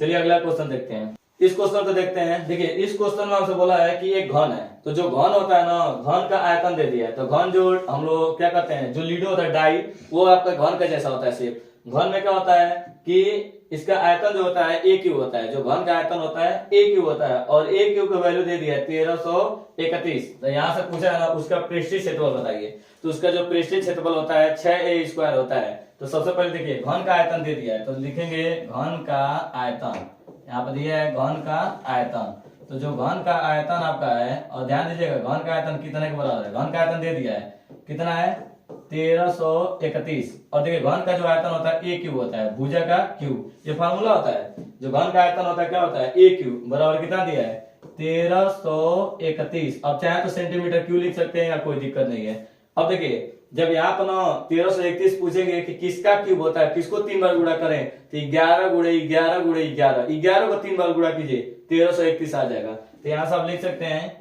कि ए क्यूब बराबर ए 11 का होता है, आप 11 को 3 बार गुणा कर सकते हैं, 11 गुणे 11 गुणे 11 इतना ही आएगा। तो देखिए हम लिख सकते हैं 11 का घात 3, मतलब 3 क्यों लिखे, क्योंकि 11 को 3 बार गुणा करेंगे तो 1331 आएगा। दोनों पक्षों की तरफ से ना, दोनों तरफ से 3 घात हटा देते हैं, क्यूब हटा देते हैं, तो ए बराबर आपका आ जाएगा 11 सेमी। यहाँ लिख सकते हैं 11 सेमी। आपको क्या ज्ञात करना है, संपूर्ण पृष्ठीय, संपूर्ण पृष्ठ जब निकालेंगे ना घन का, तो घन का लिखेंगे, घन का जो होता है संपूर्ण पृष्ठ जब घन का निकालेंगे तो ये फार्मूला जो हो जाएगा ना संपूर्ण पृष्ठ का, ये होता है 6a स्क्वायर, ये फार्मूला होता है 6a स्क्वायर। जब यहाँ पर रखेंगे 6 और एक जगह पर क्या है, एक जगह पर आपका 11 है, तो यहाँ लिखेंगे 11 का स्क्वायर। यहाँ देखिएगा 6 हो जाएगा और 11 का स्क्वायर कितना होता है, तो 11 का स्क्वायर होता है 121। अब इसमें गुणा करेंगे 6 का 1 में 6 हो जाएगा, 6 दूनी का 12 हो जाएगा और 6 कम 6 6 7। देखिए अब इसका जो मात्रक लिखेंगे, मात्रक जो सेंटीमीटर नहीं होगा क्योंकि ये क्षेत्रफल है, इसका जो मात्रक हो जाएगा सेंटीमीटर स्क्वायर और आयतन का होता है सेंटीमीटर क्यूब। अगले क्वेश्चन में देखते हैं हम लोग। देखिए इस क्वेश्चन में क्या बोला है, देखिए ये जो क्वेश्चन आपका है 2 नंबर में आया है और इस तरह का क्वेश्चन हमेशा पूछता है कि अपरिमेय सिद्ध कीजिए कि 3√2 क्या है, एक अपरिमेय संख्या है। तो सबसे पहले देखिए हम लोग पहले जो इसको अपरिमेय कहता है सिद्ध करने के लिए, सबसे पहले हम मान लेते हैं कि यह परिमेय है। परिमेय का मतलब जो बटे में रहे, और नीचे वाला जीरो नहीं होना चाहिए, हर जीरो नहीं होना चाहिए। तो बोला है ना, हम लोग मान लिया है कि 3/2 एक परमेय संख्या है, और जो परमेय संख्या होता है उसको बट्टे में लिखा जाता है, फ्रैक्शन में लिखा जाता है। देखिए जब परमेय संख्या, इसको मान लिया है, बोले ये परमेय संख्या है, तो इसको क्या लिखेंगे, बट्टे में P/Q। और आपको पता है जो हर होना चाहिए जीरो नहीं होना चाहिए, यदि जीरो हर आ जाता है तो इनफाइनाइट हो जाएगा। तो हर क्या है, क्यू वाला जो हर है वो जीरो नहीं होना चाहिए। और ये क्या है, मतलब कि ये अभाज्य गुणनखंड वाले नंबर है, कोई P और Q। आगे देखिएगा √2 P/Q, मतलब कि एक पूर्णांक है और जीरो ये होना ही नहीं चाहिए। तो ये बोला है ना, देखिए हमारी बात समझिएगा, यदि आप ऐसे करते हैं, हल करते, देखिए 3/2 को आप बोल देते हैं कि P/Q, ये क्या है, एक परमेय संख्या है, तो P/Q परमेय है, जहां P और Q क्या है, अभाज्य गुणनखंड है, Q क्या होना चाहिए, जीरो नहीं होना चाहिए। यदि 3 गुणा में 3 को आप इधर भेजिए, 3 इधर जाएगा तो क्या हो जाएगा, गुणा में इधर आएगा तो क्या करेगा, भाग, लिखेंगे 3Q, ये हो जाएगा। अब हम लोग देखेंगे ना इस साइड का P/Q क्या है, P/Q जो है एक परमेय संख्या है। जब इधर का एक परमेय संख्या है, जब बायां पक्ष परमेय, दाहिना पक्ष परमेय संख्या है, तो √3 बायां पक्ष भी परमेय संख्या होना चाहिए। किंतु √3 हम जानते हैं कि ये अपरमेय संख्या, अतः यह संभव नहीं है। देखिए पूरा जो लिखने वाला चीज है वो लिख चुके हैं कि P/Q परमेय संख्या, लेकिन हम जानते हैं कि यहाँ पे देखिए √2, यहाँ पे √3 नहीं है, √2 है।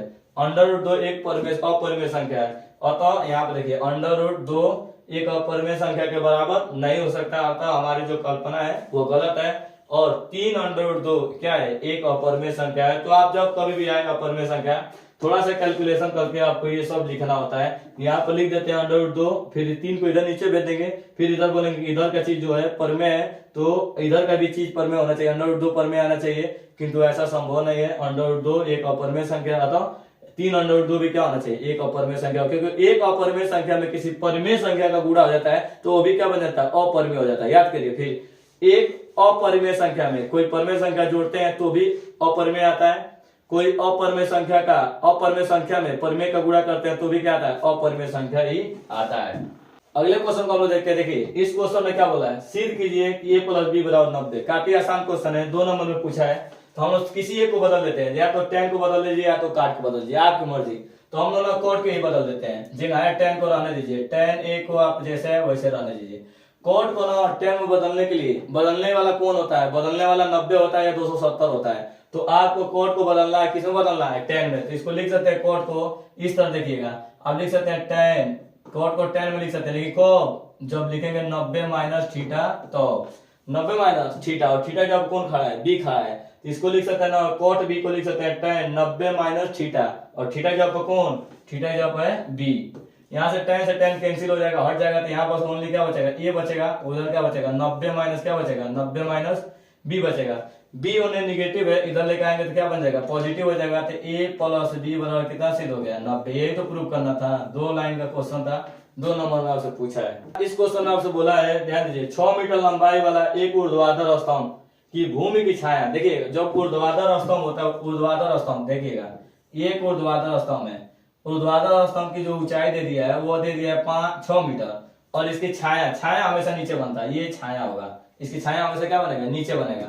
तो छाया कितनी बन रहा है, छाया आपको बन रहा है 4 मीटर का, आपका क्या बन जा रहा है, छाया बन जा रहा है। तो देखिए बोला है, फिर उसी समय एक दूसरी मीनार है, उसी समय एक मीनार जो बन रहा है, इसी तरह का मीनार है, यही मीनार है। उसी तरह उसी समय मीनार की छाया, यदि मीनार की छाया दे चुका है, मीनार की दूसरी बार क्या कर रहे हैं, मीनार की जो छाया है वो कितनी है, इस बार मीनार की छाया 28 मीटर है। तो बोला है कि बताइए कि उस मीनार की ऊंचाई क्या होगी, ये किस मीनार की ऊंचाई पूछा है। एक बात समझिएगा, यहाँ पर 2 मीनार की बात कर रहा है, एक मीनार 6 मीटर ऊंचा है। सर जी, सर जी, ओए सर जी, फोन आ रहा है।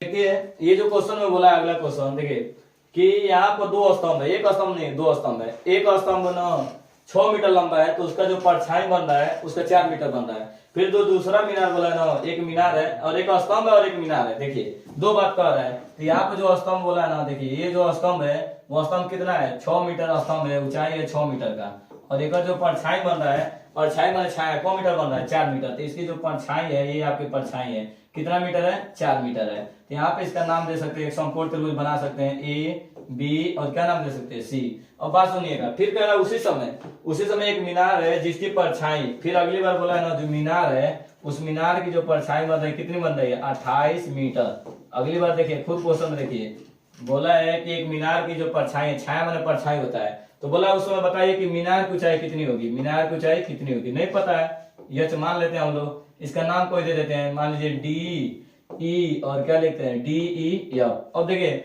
जो कोण यहाँ होगा वही कोण यहाँ होगा, तो हम लोग क्या करते हैं ना, सबसे पहले यहाँ पर कोण निकाल लेते हैं, और कोण निकालेंगे क्या, tan थीटा। तो जब यहाँ पर त्रिभुज लेके हैं, देखिए त्रिभुज का नाम क्या है, त्रिभुज है ए बी सी में, ए बी सी में आप क्या लेंगे, tan थीटा, यहाँ पे ले लीजिए थीटा, जो एंगल यहाँ होगा, जो चीज यहाँ होगा वही चीज यहाँ होगा, तो बोलेंगे tan थीटा बराबर का फार्मूला होता है लंब बटा आधार, tan थीटा बराबर लंब बटा आधार। तो लंब आप देखेंगे कोण के सामने को भुजा लंब होता है, तो लंब आप देखेंगे तो लंब का नाम क्या है, बी सी, अपन आधार क्या है, आधार आपका नीचे हो जाएगा ए बी, यहाँ पर लिख देंगे, वैल्यू बनेंगे, बीसी की वैल्यू देखिएगा, बीसी की वैल्यू कितनी है, बीसी की वैल्यू आपका 6 है, और ए बी की वैल्यू कितनी है, 4 है, इसको काट लीजिए, 2 3 6, 2 दूना के 4, तो यहाँ से आपका हो जाएगा tan थीटा बराबर आपका आ जाएगा 3/2। अब दूसरे वाले त्रिभुज में देखिए जो कोण यहाँ होगा वही कोण यहाँ होगा, इसमें जब लेंगे दूसरे वाले त्रिभुज में, त्रिभुज का नाम है D E F, D E F में क्या लेंगे हम लोग, tan थीटा, tan थीटा बराबर होता है लंब बटा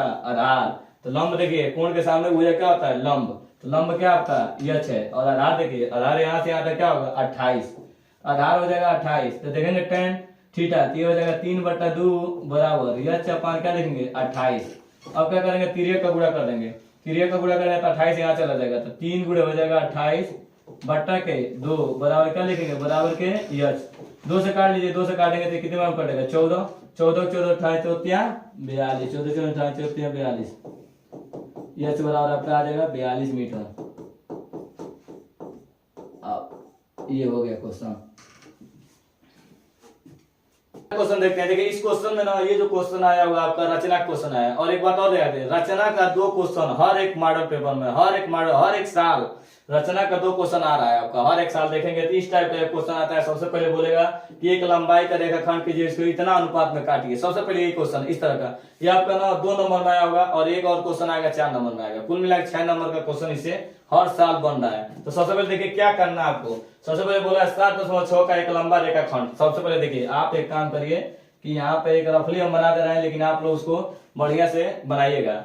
ए बी एक नाम दे दे रहे हैं, ए बी, इसका नाम दे देंगे, बोलेंगे ए बी एक रेखाखंड खींचा, कितने का है 7.6 सेंटीमीटर का एक रेखाखंड हमने खींच दिया। अब बात समझिएगा, देखिए यहाँ पर 2/3 माने कि ऊपर वाला क्या है, ऊपर वाला आपका छोटा है और नीचे 3 बड़ा है और बड़ा है, तो हम लोग क्या करते हैं ना, एक काम करते हैं, ए बी को हम लोग आधार मान के एक न्यून कोण की रेखा खींचते हैं, एक न्यून कोण का रेखा, या न्यून कोण का क्या करते हैं, किरण खींचते हैं। तो किरण का मतलब देखिए किरण बड़ा होगा, न्यून कोण, न्यून कोण मतलब क्या होता है 90 से छोटा, तो खींच लीजिए न्यून कोण, तो न्यून कोण ऐसे खींच देते हैं, ये रहा, इसका नाम दे देते हैं, क्या नाम दे देंगे, ए एक्स, ये न्यून कोण है। अब बोलेंगे ना जो न्यून कोण हम बना दिए हैं, तो सबसे पहले हम लोग क्या करेंगे ना कि 3 और 2 5 जोड़ेंगे तो 5 आएगा, तो इसको 5 बराबर भागों में क्या कर देते हैं, बांट देते हैं, 5 बराबर भागों में क्या कर देंगे, इसको बांट देंगे। तो वो भी ना समान लंबाई से, समान प्रकार के द्वारा एकदम समान लंबाई से मापिएगा, मान लीजिए पहला, ये दूसरा, तीसरा, चौथा, 5वां, ऐसे लेके ऐसे रख के 5 को बना लीजिएगा। इसका नाम दे दीजिएगा A1, इसका नाम दे दीजिए A2, इसका नाम दे दीजिए A3, इसका नाम A4 और इसका नाम A5 दे देंगे। अब इसके बाद देखिए क्या करते हैं हम लोग, सबसे पहले ना जो लास्ट वाला जो चीज होता है एकदम लास्ट वाला क्या A5 है, उसको क्या करते हैं, A5 को सबसे B वाले से क्या करते हैं, डायरेक्ट इसको मिला देते हैं, ऐसे मिला दिए। जो मिलाने के बाद देखिए क्या करते हैं, जब मिला देते हैं ना, तो यहाँ पर रख के प्रकार को रख के यहाँ से एक चाप ऐसे काटते हैं, ऐसे चाप काट लेते हैं, यहाँ पर रख के ऐसे चाप काटते हैं। तो जब चाप काट लेते हैं तो देखिए 2 वाले पर भी रख के, ये जो 2 वाला है ना, 2 वाले पर रख के ऐसे ही चाप, जितना लंबाई की चाप काटते उतना लंबाई की चाप ऐसे काट लेते हैं, ऐसे रख के काट लेंगे। और अगली बार क्या करते हैं ना, हम लोग ये लंबाई नाप लेते हैं, प्रकार के द्वारा रख के बीच में लंबाई नाप लेते हैं, सेम टू सेम यही लंबाई रख के यहाँ पर ये लंबाई देखने से यहाँ से रख के लंबाई को नाप के ऐसे काट देते हैं, फिर इसको जहां पे कटता है इसको मिला देता है। ऐसे मिलाने के बाद ना जब ये दोनों देखेंगे तो दोनों एक दूसरे क्या आएंगे, समांतर आएंगे। ये रचना का जो पद लिखे हैं देख लीजिए। अब सिंपल फिर से देख लीजिए, हम क्या करते हैं, पहले ए बी डायग्राम खींच देते हैं, ऊपर खींचेगा नीचे। जब ए बी डायग्राम 7.6 खींच देते हैं, उसके बाद आपकी मर्जी, न्यून कोण आप नीचे बनाइए, न्यून कोण ऊपर बनाइए, कोई दिक्कत नहीं है। एक नाम दे दीजिए, ए बी नाम दे देंगे। अब आप देखिए न्यून कोण नीचे भी बना सकते हैं, तो एक बोलेंगे किरण आरेख खींचा, जो ए बी से न्यून कोण बनाता हुआ नाम दे दीजिए आप इसका ए एक्स। इसको को बराबर भागों में बांटेंगे, 3 और 2 5 भागों में, तो 5 बराबर भागों में से बांट सकते हैं, A1 A2 A3 A4 और A5। क्या आप नाम दे सकते हैं A1 A2 A3 और A4 और A5। सीधे लास्ट वाले को लास्ट से मिला देते हैं, B से मिला देते हैं। जब B से मिला देते हैं उसके बाद यहाँ से रख के और प्रकार को दोबारा एक चाप फेंका काट लेते हैं। अब फिर से A2 पर रख के वो चाप फेंका काट लेते हैं और इस चाप की लंबाई नाप लेते हैं, कितना चाप काटे, फिर यही लंबाई का यहाँ मिला देते हैं, यहाँ से रख के यहाँ पर कैसे मिला देते हैं, फिर इसको जैसे मिलाते हैं इसको ऐसे मिला देते हैं। जब मिलाते हैं ना तो ये दोनों क्या होता है, ये दोनों समांतर हो जाते हैं। तो देखिए जो रचना लिखना है ये हम आपको लिख चुके हैं, आप इसमें लिख सकते हैं टोटली जो रचना आपको लिखे हैं। जो इसमें किया जाएगा वही चीज लिखा जाएगा। सबसे पहले एक 7.6 का रेखाखंड खींचेंगे, फिर क्या करेंगे AB से न्यून कोण बनाता हुआ BAC खींचेंगे, BAC ऐसे BAC मिला लीजिएगा, BAX भी लिख सकते हैं। जो चीज आप बनाएंगे ना जैसे BAX वहां आप लिख दीजिए ऐसे बनाया। फिर आप क्या करिए कि इसको 5 बराबर भाग में बांट दीजिए, यहाँ से A1 A1 A2 A2 A3 ऐसे 5 बराबर भागों में बांट सकते हैं। तो दो मतलब जो चीज हम वहां करेंगे वही चीज रचना में क्या कर देंगे, लिख देंगे।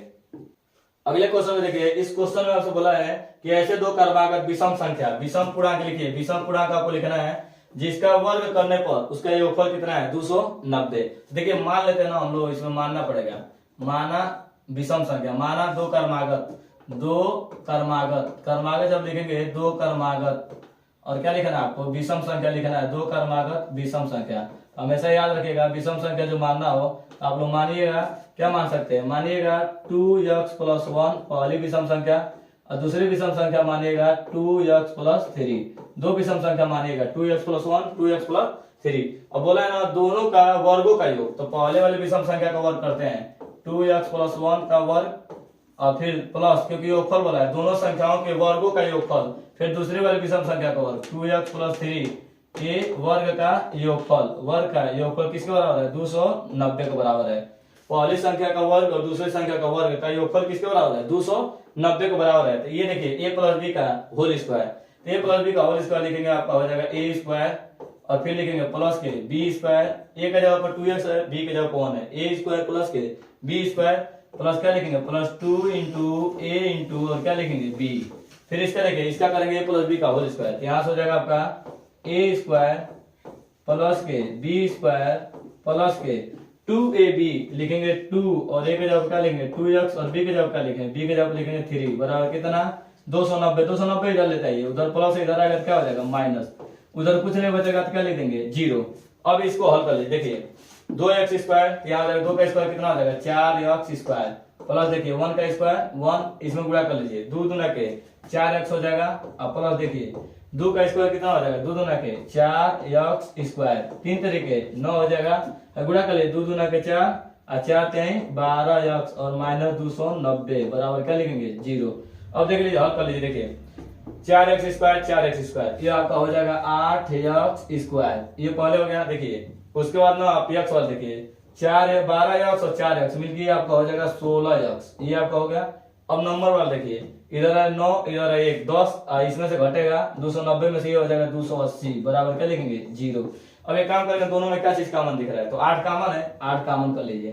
कॉमन करने के बाद क्या किया जाता है भाग दीजिए, 8 से 8 कटेगा एक बार में, इधर आपको बचेगा x², इसमें काटिए 8 दूना के 16, 2 बार में कट जाएगा तो 2x, इसको काटिए 8 से काटेंगे तो देखिए कितनी बार कट जा रहा है, तो 8 तरीके 24 8 तरीके ये हो जाएगा 24 और 4 बचेगा तो 8 बचे 40 बराबर 0। अब क्या करेंगे 8 इधर गुणा में भेज देंगे 0 की तरफ तो क्या बन जाएगा 0, तो ये आ जाएगा x² 2x -35 बराबर 0। अब इसका गुणनखंड करेंगे, गुणा करने पर 35 है, जोड़ने घटाने पर 2 बचे, ऐसा दो नंबर हम लोग ढूंढते हैं 7 और 5 होगा, 7 बचे 35 और 7 में से 5 घटेगा तो 2 बचेगा। इसका गुणनखंड कर देते हैं x², 7 में से 5 घटा देंगे, 7 में से 5 घटाएंगे 2 बचेगा, 7 बचे 35 हो जाएगा, माइनस के 35 बराबर क्या लिखेंगे 0।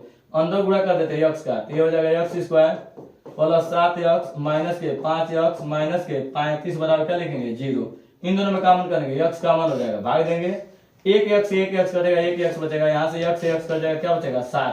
इन दोनों में क्या कॉमन करेंगे माइनस के 5 कॉमन कर लेंगे, भाग देंगे -5 से -5 कटेगा x बचेगा 7 बचे 35 माइनस क्या हो जाएगा प्लस बराबर क्या लिख देंगे 0। अब इधर देखेंगे ना कि सेम नंबर क्या है, सेम नंबर देखेंगे तो सेम नंबर क्या हो जाएगा x + 7 हो जाएगा और बिना सेम वाला नंबर क्या हो जाएगा x - 5 हो जाएगा बराबर क्या लिख देंगे बराबर 0। अलग अलग 0 कर लेंगे, जो अलग अलग 0 करेंगे ध्यान दीजिएगा यहाँ हो जाएगा x माइनस 5 बराबर 0, तो माइनस 5 को उधर लेके जाएंगे तो x बराबर क्या आ जाएगा +5। और दूसरा जब हल करेंगे x प्लस 7 बराबर 0, तो जब लेके जाएंगे 7 को उधर तो क्या हो जाएगा -7। तो ये क्या आएगा +5। तो देखिए जब आप विषम संख्या लिखेंगे तब माने क्या है विषम संख्या, ये माने 2x + 1। तो जब इसमें आप रखेंगे पहली विषम संख्या देखिए 2x + 1, जब इसमें आप रखेंगे तो क्या रखेंगे प्लस वाला रखिए 5 रखिए, तो 5 दूना के 10, देखिए जब गुणा करेंगे 5 दूना के 10, 10 से 11, तो एक आ जाएगा 11 और दूसरा विषम संख्या कितना हो जाएगा 13। ये आपका आंसर हो गया। चलिए ये जो क्वेश्चन आगे वाला देखेंगे, ये बोला है ना 3 बिंदु संरेख है। संरेख का मतलब होता है तीनों बिंदु एक रेखा पर है। जब तीनों बिंदु एक रेखा पर आएगा तो कभी त्रिभुज बनने नहीं करेगा। अरे भाई त्रिभुज बनने के लिए तीनों बिंदु इधर उधर होना चाहिए तब जाकर त्रिभुज बनेगा ना। जब तीनों बिंदु एक ही रेखा पर होगा तो सीधा बन जाएगा, तो त्रिभुज बनने नहीं करेगा, तो त्रिभुज का क्षेत्रफल क्या होगा 0। तो कभी भी याद रखिएगा जब 3 बिंदु एक ही रेखा पर हो संरेख हो तो त्रिभुज का क्षेत्रफल क्या होता है 0। तो त्रिभुज का क्षेत्रफल लिखेंगे त्रिभुज ABC, क्या लिखेंगे ABC का हम लोग लिखेंगे क्षेत्रफल कितना 0। कब जब संरेख रहेगा तो देखिए फार्मूला होता है 1/2 और होता है x1 y2 minus y3 plus होता है x2 y3 minus y1 plus होता है प्लस x3 और ये होता है y1 माइनस y2 बराबर कितना होता है बराबर को होता है 0। देखिए ये पहला जो होता है ये होता है x1, ये होता है y1, ये होता है x2, ये होता है y2, ये होता है x3 और ये होता है y3। जब ये वैल्यू हम लोग भरेंगे ना ध्यान दीजिएगा 1/2 और देखिएगा x1, तो x1 के जगह पर क्या है a है, प्लस y2, y2 के जगह पर क्या है b है, माइनस y3, y3 जब क्या है y है, प्लस x2, तो x2 के जगह पर देखेंगे तो x2 कितना है 0 है, y3 तो y3 कितना है y है, माइनस y1, तो y1 की जगह पर देखेंगे कितना है 0 है, प्लस x3, तो x3 की जगह पर देखेंगे क्या है x है, प्लस y1 देखिए तो y1 कितना है, तो y1 आपका 0 है, माइनस y2, y2 मतलब b है और बराबर के 0। ध्यान दीजिए कैसा हल होगा, देखिए इनके बीच में इंटू है, प्लस नहीं इंटू है। 1/2 a का अंदर गुणा हो जाएगा, a का दोनों में, a का b में गुणा होगा तो a b हो जाएगा, a का y में गुणा होगा तो क्या होगा a y होगा। 0 जब बाहर आता है ना तो 0 से जब गुणा करते हैं तो पूरा क्या हो जाता है पूरा ये 0 हो जाएगा। और देखिए x का b में गुणा होगा तो माइनस के क्या होगा bx बराबर क्या लिख देंगे 0। 1/2 इधर है कॉमन है, जब 2 0 तरफ जाएगा तो क्या बन जाएगा 0 हो जाएगा, तो इधर आपको बचेगा ये तो 1/2 उधर चला गया तो 0 हो गया, बचेगा ab माइनस ay माइनस के bx बराबर क्या लिखेंगे 0, माइनस वाला उधर भेजेंगे तो उधर जाएगा तो क्या हो जाएगा प्लस हो जाएगा, ये होगा ay प्लस bx। अब हम क्या करेंगे ना क्योंकि वो प्रूफ करके लाना है तो एक अकेले चाहिए ना, एक तरफ चाहिए कि नहीं, तो हम लोग क्या करते हैं ना दोनों पक्षों में ab से भाग दे देते हैं। जब दोनों पक्षों में लिख देंगे, दोनों पक्षों में ab से क्या करने पर भाग देने पर, तो जब दोनों पक्षों में ab से भाग देंगे तो इधर भी ab से भाग देंगे और इस साइड भी ab से क्या करेंगे भाग देंगे, तो यहाँ से क्या होगा ab से ab कट जाएगा कितने बार में एक बार में, यहाँ a से a कट जाएगा, इधर b से b कट जाएगा, तो इधर हो जाएगा y/b हो जाएगा और प्लस x/ क्या हो जाएगा a हो जाएगा। तो फार्मूला आपका आ जाएगा x/a प्लस y/b बराबर कितना हो जाएगा बराबर के 1। इस प्रकार ये प्रूफ हो गया। अगले क्वेश्चन को हम लोग देखते देखिए, इस क्वेश्चन में बोला है कि लंबवृत्तीय शंकु की तिर्यक ऊंचाई, तिर्यक ऊंचाई जो होती है यदि आप शंकु बनाते हैं, शंकु में देखिए शंकु कोई बनता है तो इसमें तिर्यक ऊंचाई होती है, ये तो ऊंचाई होती है मेन ऊंचाई होती है और ये तिर्यक ऊंचाई होती है। तिर्यक ऊंचाई कितना दे दिया 13 और संपूर्ण पृष्ठ दे दिया। तो देखिए शंकु का जो संपूर्ण पृष्ठ होता है ना फार्मूला होता है पाई आर ब्रैकेट में यल प्लस आर होता है, पाई आर यल प्लस आर बराबर दे चुका है, संपूर्ण पृष्ठ कितना दिया है 90 पाई। फार्मूला याद रखिए पाई आर यल प्लस आर, तो याद देखिए पाई से पाई ये कट जाएगा ऐसे ही, और आर और यल की वैल्यू दे दिया, यल माने तिर्यक ऊंचाई, यल की वैल्यू दे दिया है, यल माने कितना दे दिया 13, तो यहाँ पे यल के जगह क्या रखेंगे 13 प्लस आर और 90 उधर प्लस 90 बचेगा, आप इधर लेकर आइए तो क्या हो जाएगा उधर से जब इस साइड आएगा तो क्या होगा -90, उधर कुछ नहीं बचेगा 0। आर से गुणा कर लीजिए, तो आर में आर का गुणा करेंगे क्या लिखेंगे आर स्क्वायर और आर में 13 का गुणा करेंगे क्या लिखेंगे 13r माइनस 90 बराबर 0। इसका गुणनखंड कर लेंगे 18 और 5 होगा, 18 × 5 = 90, 18 में से 5 घटेगा तो 13 बचेगा। तो इसको जब हल करेंगे आर स्क्वायर 18 में से क्या घटाएंगे 5, 18 × 5 = 90, 18 में से 5 घटेगा 13 बचेगा और r माइनस 90 बराबर क्या हो जाएगा 0। दोनों में आर से गुणा करते हैं, आर का 15 में गुणा करेंगे, आर का 5 में गुणा करेंगे, ये हो जाएगा are square plus 18r minus के 5r माइनस 90 बराबर क्या लिख देंगे 0। इन दोनों में देखेंगे क्या चीज कॉमन हो सकता है, इन दोनों में आपका आर कॉमन हो सकता है। यदि आप आर बाहर कॉमन कर लेते हैं तो आर से आर कटेगा, एक आर बचेगा, इसमें आर से आर कट जाएगा, क्या बचेगा 18 बच जाएगा। फिर माइनस के 5 कॉमन कर लीजिए, 5 कॉमन करते हैं, भाग देंगे तो -5 से -5 कटेगा और क्या बचेगा आर बच जाएगा। और इसमें देखिए माइनस में माइनस भाग देंगे, माइनस माइनस प्लस, ये कितना होगा 5 से काटेंगे 18 बाद में कट जाएगा। अब देखेंगे सेम सेम क्या है, तो सेम सेम है आर प्लस 18, तो सेम सेम जो वैल्यू है आर प्लस 18 है। और बिना सेम वाला देखिए आर माइनस क्या है 5 है, बराबर क्या लिख देंगे 0, अलग अलग जीरो करेंगे तो ये हो जाएगा आर माइनस 5 बराबर 0, -5 को उधर लेके जाएंगे तो बराबर क्या आ जाएगा +5। और देखिए आर प्लस 18 बराबर 0, तो -18 को उधर लेके जाएंगे तो बराबर क्या होगा -18 हो जाएगा। ये आपका आंसर हो गया, आर बराबर 5। त्रिज्या ही पूछा है। अगला क्वेश्चन हम लोग देखते हैं। देखिए इस क्वेश्चन में हमसे बोला है कि समांतर माध्य पूछ रहा है, समांतर माध्य। तो देखिए हम कैलकुलेशन जो पहले से करके रख दिए हैं, यहाँ पे देखिए ये आपका दिया है कुल परिवारों की संख्या 25 है, तो यहाँ पर जब जोड़ेंगे ना ये एफ होता है, ये क्या होता है एफ, तो एफ जो दे चुका है आपका 25 सबको जोड़ने पर। यहाँ आपका ना वर्ग अंतराल दे दिया है, तो वर्ग अंतराल जब दे देता है तो आप पता होगा कि एक्स आई कैसे निकालते हैं, इन दोनों को जोड़ के 2 से भाग दे देते हैं। तो 100 में आप ये जोड़ेंगे 150 तो यहाँ 250 आएगा, 250 का आधा 125 हो जाएगा। ऐसे ही सबको जोड़ के आधा 2 से भाग दे दिए तो ये आ गया है। अब क्या करते हैं ना एफ आई का एक्स आई में गुणा कर देते हैं, तो गुणा करने के बाद जो है उसको लिख दिए और देखिए एफ आई को जोड़ लेते हैं और एफ आई एक्स आई को जोड़ लेते हैं। तो समांतर माध्य का जो फार्मूला होता है ध्यान दीजिएगा, समांतर माध्य का बराबर होता है, समांतर माध्य का जो फार्मूला आपका आता है यक्स को बार बराबर होता है सिग्मा एफ आई और क्या होता है एक्स आई बट्टा के क्या होता है सिग्मा एफ आई। जब इसका लिखेंगे तो ध्यान दीजिएगा सिग्मा एफ आई एक्स आई कितना है, ये आपका है 52 और कितना है 52 75 और ये कितना आपका है 25। काट लीजिए 25 से, देखिए पहले 5 से काट लीजिए, 5 5 25, इसको काटिए 5 कम 5 और 2 अंक लेंगे तो 0 बढ़ाएंगे, 5 5 25, 2 बचेगा 5 5 25, फिर 5 से काट लेंगे, 5 दूना का 10, 5 कम 5, 5 कम 5, ये आ जाएगा 211। समांतर माध्य कितना आ जाएगा 211। समांतर माध्य सिंपल निकालना होता है, देखिए ये एक्स आई जो होता है ना इन दोनों को जोड़ के 2 से भाग देते जाइए सब आ जाएगा, और ये एफ आई दिया रहता है, बस इनका इसमें गुणा कीजिए, अब गुणा करने के बाद इसको जोड़ दीजिए और इसको जोड़ दीजिए, एफ आई को जोड़ दीजिए, एफ आई एक्स आई को जोड़ के भाग दीजिए, सिंपल समांतर माध्य आ जाता है। एक बार स्क्रीनशॉट ले लीजिए। देखिए इस क्वेश्चन में बोला ना कि एक आयताकार जो खेत है, जो आयताकार लेते देखिए ये आयत बन गया। आयत में क्या होता है ना कि जो सबसे छोटी भुजा होती है वो होती है चौड़ाई, सबसे बड़ी भुजा होती है वो क्या होती है लंबाई, जो इसका विकोण होता है ना वो होता है आपका कोण। देखिए आप यदि पाइथागोरस थ्योरम पढ़े होंगे तो देखिए ए बी सी और क्या है डी, इसमें 90 डिग्री बना है कि नहीं, 90 डिग्री के सामने का क्या कहलाता है कोण कहलाता है। क्वेश्चन देखिएगा एक आयताकार खेत में विकर्ण जो है ना, विकर्ण जो है सबसे छोटी भुजा से 60 अधिक है, तो आप सबसे छोटी भुजा जो है ना इसको आप यक्ष मान लीजिए। सबसे छोटी भुजा क्या मान लीजिए यक्ष, जो सबसे छोटी भुजा क्या होगी चौड़ाई, तो बोलिए सबसे छोटी भुजा क्या माने यक्ष। तो जब छोटी भुजा आप यक्ष मान लेते हैं तो जो विकर्ण है ना वो क्या है ना सबसे छोटी वाली भुजा से 60 गुना अधिक है, तो जो सबसे छोटी भुजा यक्ष मान लिए इसे 60 गुना अधिक कर लीजिए, यक्ष प्लस 60 ये कर लिए। अब बोला है ना जो सबसे बड़ी भुजा है उससे 30 अधिक है, कोने से छोटका वाला भुजा से, तो छोटका भुजा आपने क्या माना है यक्ष, तो जो सबसे बड़ा वाला भुजा होगा छोटी वाली भुजा से कितना अधिक है तो 30 को अधिक है। आप खुद एकदम आसानी से देखिए कर सकते हैं, ये आपका कोण हो जाएगा, ये आपका नीचे वाला आधार हो जाएगा और ये क्या हो जाएगा लंब हो जाएगा। और आप पाइथागोरस थ्योरम लगा सकते हैं, क्या होता है कोण का स्क्वायर, तो कोण का देखिए कोण का स्क्वायर बराबर फार्मूला जो होता है कोण का स्क्वायर बराबर क्या होता है आधार का स्क्वायर, और आधार का स्क्वायर के बाद क्या होता है प्लस के किसका लंब का स्क्वायर, कोण का स्क्वायर आधार का स्क्वायर प्लस क्या होता है लंब का स्क्वायर।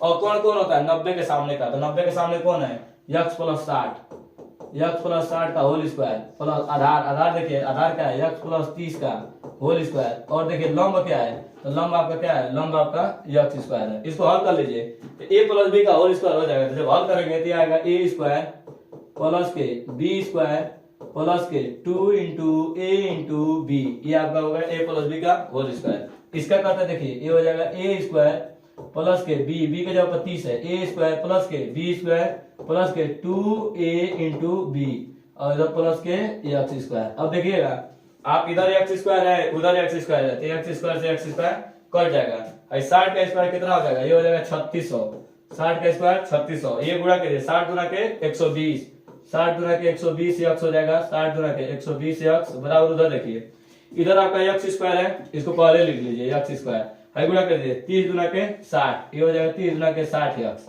और आपका हो जाएगा, ये हो जाएगा 3 तरीके 900 हो जाएगा आपका। अब एक काम करते हैं, ये जो जितना चीज है उसको उधर लेके जाइए, उधर लेके जाएंगे ना तो ये हो जाएगा एक्स स्क्वायर, इधर पहले से 60 एक्स है और 120 उधर जाएगा तो क्या होगा माइनस के 120 एक्स, और उधर पहले से 900 है, इधर से आपका जाएगा 3600 तो उधर जाएगा क्या होगा माइनस के 3600 बराबर क्या लिख देंगे 0। अब देखिएगा एक्स स्क्वायर 120 में से 60 घटेगा तो कितना बचेगा माइनस के 60, क्योंकि माइनस क्या है बड़ा है, और 3600 में से 900 घटेगा तो माइनस के कितना बचेगा माइनस के 2700 बराबर 0। इसका गुणनखंड कर लेते हैं, क्या ऐसा गुणनखंड होगा तो 90 और 30 होगा, 90 में से 30 घटाएंगे तो 60 बचेगा, 90 में 30 से गुणा कर दीजिए 2700 आ जाएगा। इसका गुणनखंड होगा एक्स स्क्वायर 90 माइनस 30 और बाहर क्या लिख देंगे 1, 90 में से 30 घटाएंगे 60 बचेगा। देखिए माइनस के 2700 बराबर क्या लिखेंगे 0। यक्स का दोनों गुणा कर देते हैं, यक्स का 90 में गुणा करेंगे, यक्स का 30 में गुणा करेंगे तो ये आपका हो जाएगा एक्स स्क्वायर माइनस 90 यक्स, और जब ब्रैकेट तोड़ेगा तो ये माइनस माइनस क्या हो जाएगा प्लस, ये आ जाएगा प्लस के 30 यक्स माइनस कितना लिखेंगे माइनस 2700 बराबर क्या लिखेंगे 0। इन दोनों में देखेंगे क्या चीज कॉमन है, इन दोनों में यक्स कॉमन है, भाग दीजिए यक्स से 1 यक्स कट जाएगा, कितना यक्स बचेगा 1 यक्स, इस यक्स से 1 से कर देंगे क्या बचेगा 90, और इन दोनों में क्या काउंट करेंगे प्लस 30, भाग दीजिए 30 से 30 कटेगा यक्स और 30 से काटेंगे तो 90, और देखिए सेम सेम क्या है, सेम सेम आपका यक्स माइनस 90 और बिना सेम वाला क्या है यक्स प्लस 30 बराबर क्या लिखेंगे 0। तो यहाँ से एक वैल्यू आ जाएगा 90 और एक वैल्यू आ जाएगा माइनस 30, तो माइनस वाला लेना नहीं है तो एक वैल्यू तो सबसे छोटी वाली भुजा क्या हो जाएगी, सबसे छोटी भुजा ये आपका आ जाएगी 90 सबसे छोटी भुजा, और आपसे पूछा क्या है खेत की भुजाएं करती है तो एक 90 आ जाएगा, इसमें 90 में 30 जोड़ेंगे कितना आ जाएगा ये आ जाएगा 120, तो एक भुजा 120 आ जाएगी और एक भुजा क्या आ जाएगी 90 आ जाएगी। एक बार स्क्रीनशॉट ले लीजिए। अगला क्वेश्चन देखिए, अगले क्वेश्चन में हम लोग देखते हैं, देखिए ये जो फिगर बनाया हुआ है इसमें बोल रहा है कि ये जो छायांकित भाग है इसका क्षेत्रफल बताइए।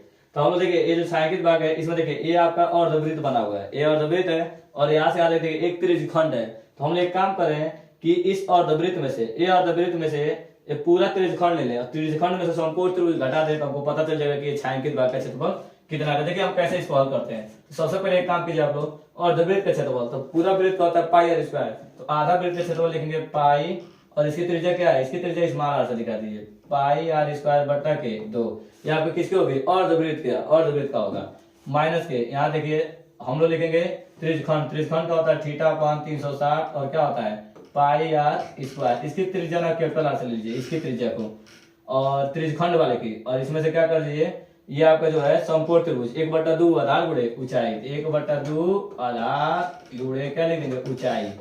अब देखिए वैल्यू भरिए, देखिए यहाँ भरेंगे 1/2 ऐसे लिख दीजिए, पाई का मान 22/7 और इसकी त्रिज्या देखिए, इसकी त्रिज्या जब पाइथागोरस थ्योरम से निकालेंगे ये आपका आधार 14 है लंब भी 14 है, तो पाइथागोरस थ्योरम से निकालेंगे ये आएगा 14/2 पाइथागोरस थ्योरम से, तो आधा होगा 7/2 7/2, जब इसकी त्रिज्या लिखेंगे तो क्या लिखेंगे 7/2 का स्क्वायर, तो जब स्क्वायर करोगे तो 7 का स्क्वायर 7 को 2 बार लिख दो और √2 का स्क्वायर क्या होगा केवल √2 होगा, तो यहाँ लिखेंगे 7 × 7 और √2 का स्क्वायर क्या होगा ओनली 2 होगा, माइनस थीटा माने 90 और लिखेंगे 360 और पाई का मान क्या करेंगे 22/7, क्या लिखेंगे 22/7, और ये जो आर की वैल्यू है यहाँ से यहाँ तक कितनी है आर की वैल्यू है 14, 14 को 2 बार लिखेंगे 14 × 14, और देखिए इधर माइनस आपका है 1/2, आधार कितना है आधार भी 14 है और ऊंचाई भी कितनी है 14 है। अब इसको जब आप हल करेंगे देखिए इस 14 से 14 को काट लीजिए, मतलब 7 से 7 काट लीजिए, 2 से 2 काट लीजिए, तो आपका ये हो जाएगा 7 दूना के 14 7 दूना के 14 15, और इसको हल कर लीजिए 7 दूना के 14 0 0 9 चौको 36 और 2 दूना के 4 और 2 से काटेंगे तो ये आपको आ जाएगा 7, ये आ जाएगा 154, और जब ब्रैकेट तोड़ेंगे तो माइनस माइनस क्या हो जाएगा ये हो जाएगा प्लस, इसे काट लीजिए तो काटेंगे 7 और इसे गुणा करेंगे कितना आ जाएगा ये हो जाएगा इतना आ जाएगा 98, ये वाला इससे कट जाएगा तो आपका आ जाएगा 98 सेंटीमीटर स्क्वायर। अगला क्वेश्चन देखते हैं, अगला क्वेश्चन हम देखते हैं, इस क्वेश्चन में ध्यान दीजिएगा एक त्रिभुज एबीसी पहले दे चुका है और जो आपको नया त्रिभुज बनाना है एबीसी नया त्रिभुज बनाना है वो बोला है 3/4 है, 3/4 मतलब देखिएगा 3 ऊपर है मतलब कि अंश छोटा है और हर क्या है बड़ा है, जब अंश छोटा होता है हर बड़ा होता है तो हमेशा ना ये जो त्रिभुज नया वाला बनेगा वो एबीसी जो त्रिभुज है ना उस त्रिभुज के अंदर बनेगा, कभी भी याद रखिएगा।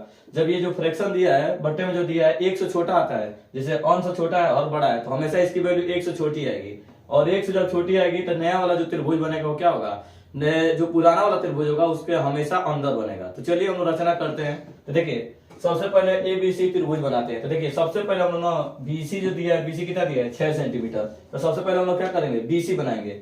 तो बीसी पहले लिख देंगे ना ऐसे, बीसी, बीसी आप बनाइएगा 6 सेंटीमीटर। चलिए बीसी ये बन गया आपका, कितना सेंटीमीटर है 6 सेंटीमीटर का बीसी बना देते हैं। फिर बीसी से ना हम लोग क्या करते हैं ना, एक बी पर हम लोग रख के प्रकार के द्वारा ऐसे 60 डिग्री का एंगल बना देंगे। ऐसे रख के काटेंगे और यहाँ पर रख के ऐसे काट देंगे, जितना दूरी पे काटेंगे वैसे रख के इस पर काट देंगे। काटने के बाद इसको मिला देंगे।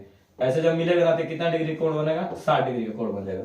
और जब ये 60 डिग्री का कोण बन जाएगा ना, अब हम लोग क्या करेंगे, इसको आगे कर बढ़ा के क्या नाम दे देंगे, ए अक्ष, इसका नाम दे देंगे ए अक्ष। उसके बाद बी को ना हम लोग केंद्र मान के एक न्यून कोण त्रिभुज बनाते हैं। बी को केंद्र मान के क्या बनाएंगे, एक न्यून कोण त्रिभुज बनाएंगे। और इसको न्यून कोण को हम लोग लिख देंगे ना बी, यहाँ पे वाई लिख देंगे, बी वाई। क्या करेंगे, बी को केंद्र मान के एक न्यून कोण त्रिभुज मतलब न्यून कोण बनाएंगे, न्यून कोण रेखा बनाएंगे। और इसको ना 4 बराबर भागों में, क्योंकि ना 3/4 है ना, देखिए 3/4, 4 इक्वल भागों में जैसे यहाँ से रखेंगे और काटेंगे। यहाँ से काटेंगे तो ये आपका हो जाएगा B1, ये आपको काटेंगे तो क्या हो जाएगा B2, और ये आपको काटेंगे तो क्या हो जाएगा, यहाँ से काटेंगे तो क्या होगा B3, और यहाँ से काटेंगे तो क्या हो जाएगा B4। 4 को काट लेंगे, 4 बराबर भागों में काट लेंगे। जब 4 बराबर भागों में काट लेंगे ना, ये जो लास्ट वाला C जो है, C वाले को क्या करते हैं, B4 से लास्ट में हम लोग क्या करते हैं, मिला देते हैं। क्योंकि B4 से मिलाते हैं तो जब यहाँ से एंगल ऐसे बनाते हैं, ऐसे एंगल आगे रख के यहाँ पे 4 पर रख के ना ऐसे प्रकार द्वारा ऐसे काट लेते हैं। काट लेंगे, काटने वाला B3 से भी काटेंगे, क्योंकि 3/4 चाहिए। तो हम किससे काटेंगे, B3 से भी काटेंगे। तो B3 से रख के ना इतने दूरी पे क्या करेंगे, जितना चाप काटे ना यहाँ पर रख के, इससे ही यहाँ पे ऐसे चाप काट लेते हैं। और ये जो लंबाई है, ये लंबाई नाप के, यहाँ से ये लंबाई नाप के ऐसे लंबाई लेके काट लेते हैं। और काटने के बाद इसको क्या कर देते हैं, मिला देते हैं। जहां मिलता है अब इसके क्या हो गया, समांतर हो जाता है। तो यहाँ पर नाम दे देते हैं C डैश। अब क्या करते हैं ना, जो लास्ट वाला जो नंबर होता है इसको क्या करते हैं हम लोग, इससे किसे कितना दूरी पर, आपको देखिए BC हो गया और A लेना है AB। तो A B पर रख के, यहाँ पर A से B पर रख के 5 सेंटीमीटर का क्या कर लेते हैं, चाप काट लेते हैं। इस पर रख के क्या करेंगे, 5 सेंटीमीटर का चाप काट लेते हैं। और चाप काट के इसको मिला देते हैं C वाले से, ठीक। अब यहाँ पे क्या करते हैं, C को रख के केंद्र ऐसे एंगल बनाते हैं। जो एंगल यहाँ बनता है वही पर रख के यहाँ पे एंगल रख के ऐसे एंगल AB बनाते हैं। और ये नाप कर कितना एंगल बना है, इसको नाप के यहाँ से काट देते हैं। काटने के बाद हम लोग क्या करते हैं, इससे मिला देते हैं। और यहाँ पर लिखते हैं, नाम दे देते हैं A, और यहाँ पर रख देंगे A डैश। अब ये जो नया वाला बना ना, ये आपका नया त्रिभुज बन जाएगा, ये वाला A डैश, इसका नाम है C डैश। और ये B, A डैश B और C डैश, ये आपका क्या बना है, नया वाला त्रिभुज बन गया। देख लीजिए ये आपका रचना है, एक बार स्क्रीनशॉट ले सकते हैं। जो हम लोग किए हैं वही यहाँ पे लिखे हैं। अगले क्वेश्चन में हम लोग चलते हैं। इस क्वेश्चन में देखिएगा, निम्नलिखित बारंबारता का माध्यिका ज्ञात कीजिए। तो देखिए माध्यिका का मतलब देखिए क्या होता है। माध्यिका आपको जब निकालते हैं तो पहले तो माध्यिका का आपको फार्मूला याद होना चाहिए। तो माध्यिका का जो फार्मूला होता है ना, माध्यिका इक्वल टू होता है L plus N/2 minus CF बट्टा के F इंटू क्या होता है H। ये फार्मूला होता है माध्यिका का। सबसे पहले हम लोग N देखते हैं। तो N मैंने सबको जब जोड़ेंगे ना, बारंबारता को जोड़ेंगे तो कितना हो रहा है, N बराबर 18। तो 18 आया है, तो 18 का आधा करते हैं, N/2 करते हैं। तो 18 का आधा 9 हो जाएगा। तो 9 देखेंगे कहाँ बिलोंग करेगा, तो ये जो बिलोंग करेगा ना 13 और 6 के बीच में बिलोंग करेगा। किसके, 13 और 6 के बीच में बिलोंग करेगा 9। तो जब इनके बीच में 9 रहेगा, 6 और 9 के बीच में क्या रहेगा, 13 और 6 के बीच में 9 रहेगा ना, तो इसके नीचे वाला लेते हैं, इसके सामने का क्या हो जाता है, ये आपका F हो जाएगा। और जस्ट इसके ऊपर वाला क्या बन जाता है, CF। क्या हो जाता है, CF। तो यहाँ पर CF 6 दिखाई दे रहा है और N ये दिखाई दे रहा है। और F के सामने वाला ये जो चीज क्या हो जाता है, ये चीज L हो जाता है। अब वैल्यू रखेंगे, देखिएगा L के आपको क्या वैल्यू दिखाई दे रहा है, L का वैल्यू 20, L का वैल्यू दिखाई दे रहा है 20 प्लस दिखाई दे रहा है। देखिए ये दिखाई दे रहा है, N का मतलब क्या है, N का मतलब 18 है, 18/2 माइनस के CF कितना दिखाई दे रहा है, CF आपका है 6 बट्टा के F की जो वैल्यू है, वैल्यू कितना है, F की वैल्यू 7 गुणे क्या लिख देंगे, गुणे H की वैल्यू कितनी आ रही है, H की वैल्यू कितने का अंतर है, 10 का अंतर है। H की जगह पर रख देंगे 10। तो यहाँ से हो जाएगा 20 प्लस, यहाँ काट देंगे 2 9 18 हो जाएगा 6 और बट्टा के 7, ये हो जाएगा 10। ये कितना बचेगा देखते हैं, 20 प्लस 6 में 9 में 6 घटेगा, कितना बचेगा 3 बट्टा के 7 गुणे क्या बचेगा 10। अब इसको जब गुणा करेंगे तो ये हो जाएगा 10 तिहाई 30, यहाँ से हो जाएगा 20 प्लस 10 तिहाई 30 बट्टा के 7। अब गुणा लौसा ले लीजिए, लौसा कितना हो जाएगा 7। 7 में 2 का गुणा करिए, कितना होगा 7 गुना के 14, 0 और ये हो जाएगा 30, इसको जोड़ लीजिए तो ये आ जाएगा आपका 170 बट्टा के 7। अब इसको हम क्या कर सकते हैं, काट के और क्या करेंगे, आप आंसर ला दीजिएगा। काटते हैं 170 में जब भाग देंगे 7 से, 7 गुना के 14 हो जाएगा, यहाँ 3 बचेगा, 7 चौको 28 हो जाएगा, 2 बचेगा, दशमलव लगाएंगे, 0 बढ़ाएंगे, 7 गुना के 14, ये आएगा आपका 24.2 और आगे आता जाएगा ऐसे आप लोग, यही आंसर हो जाएगा 24.2। आप एक बार स्क्रीनशॉट ले सकते हैं इसका। अगला क्वेश्चन हम देखते हैं। देखिए इस क्वेश्चन में बोला है ना, एक नाव पुल की ओर आ रही है, किसी समय पुल का उन्नयन कोण, मतलब देखिए उन्नयन कोण क्या होता है ना, जब कोई आदमी ना नीचे से ऊपर देखता है तो क्या बोलेगा, उन्नयन कोण, और जब ऊपर से नीचे देखेगा तो अवनमन कोण।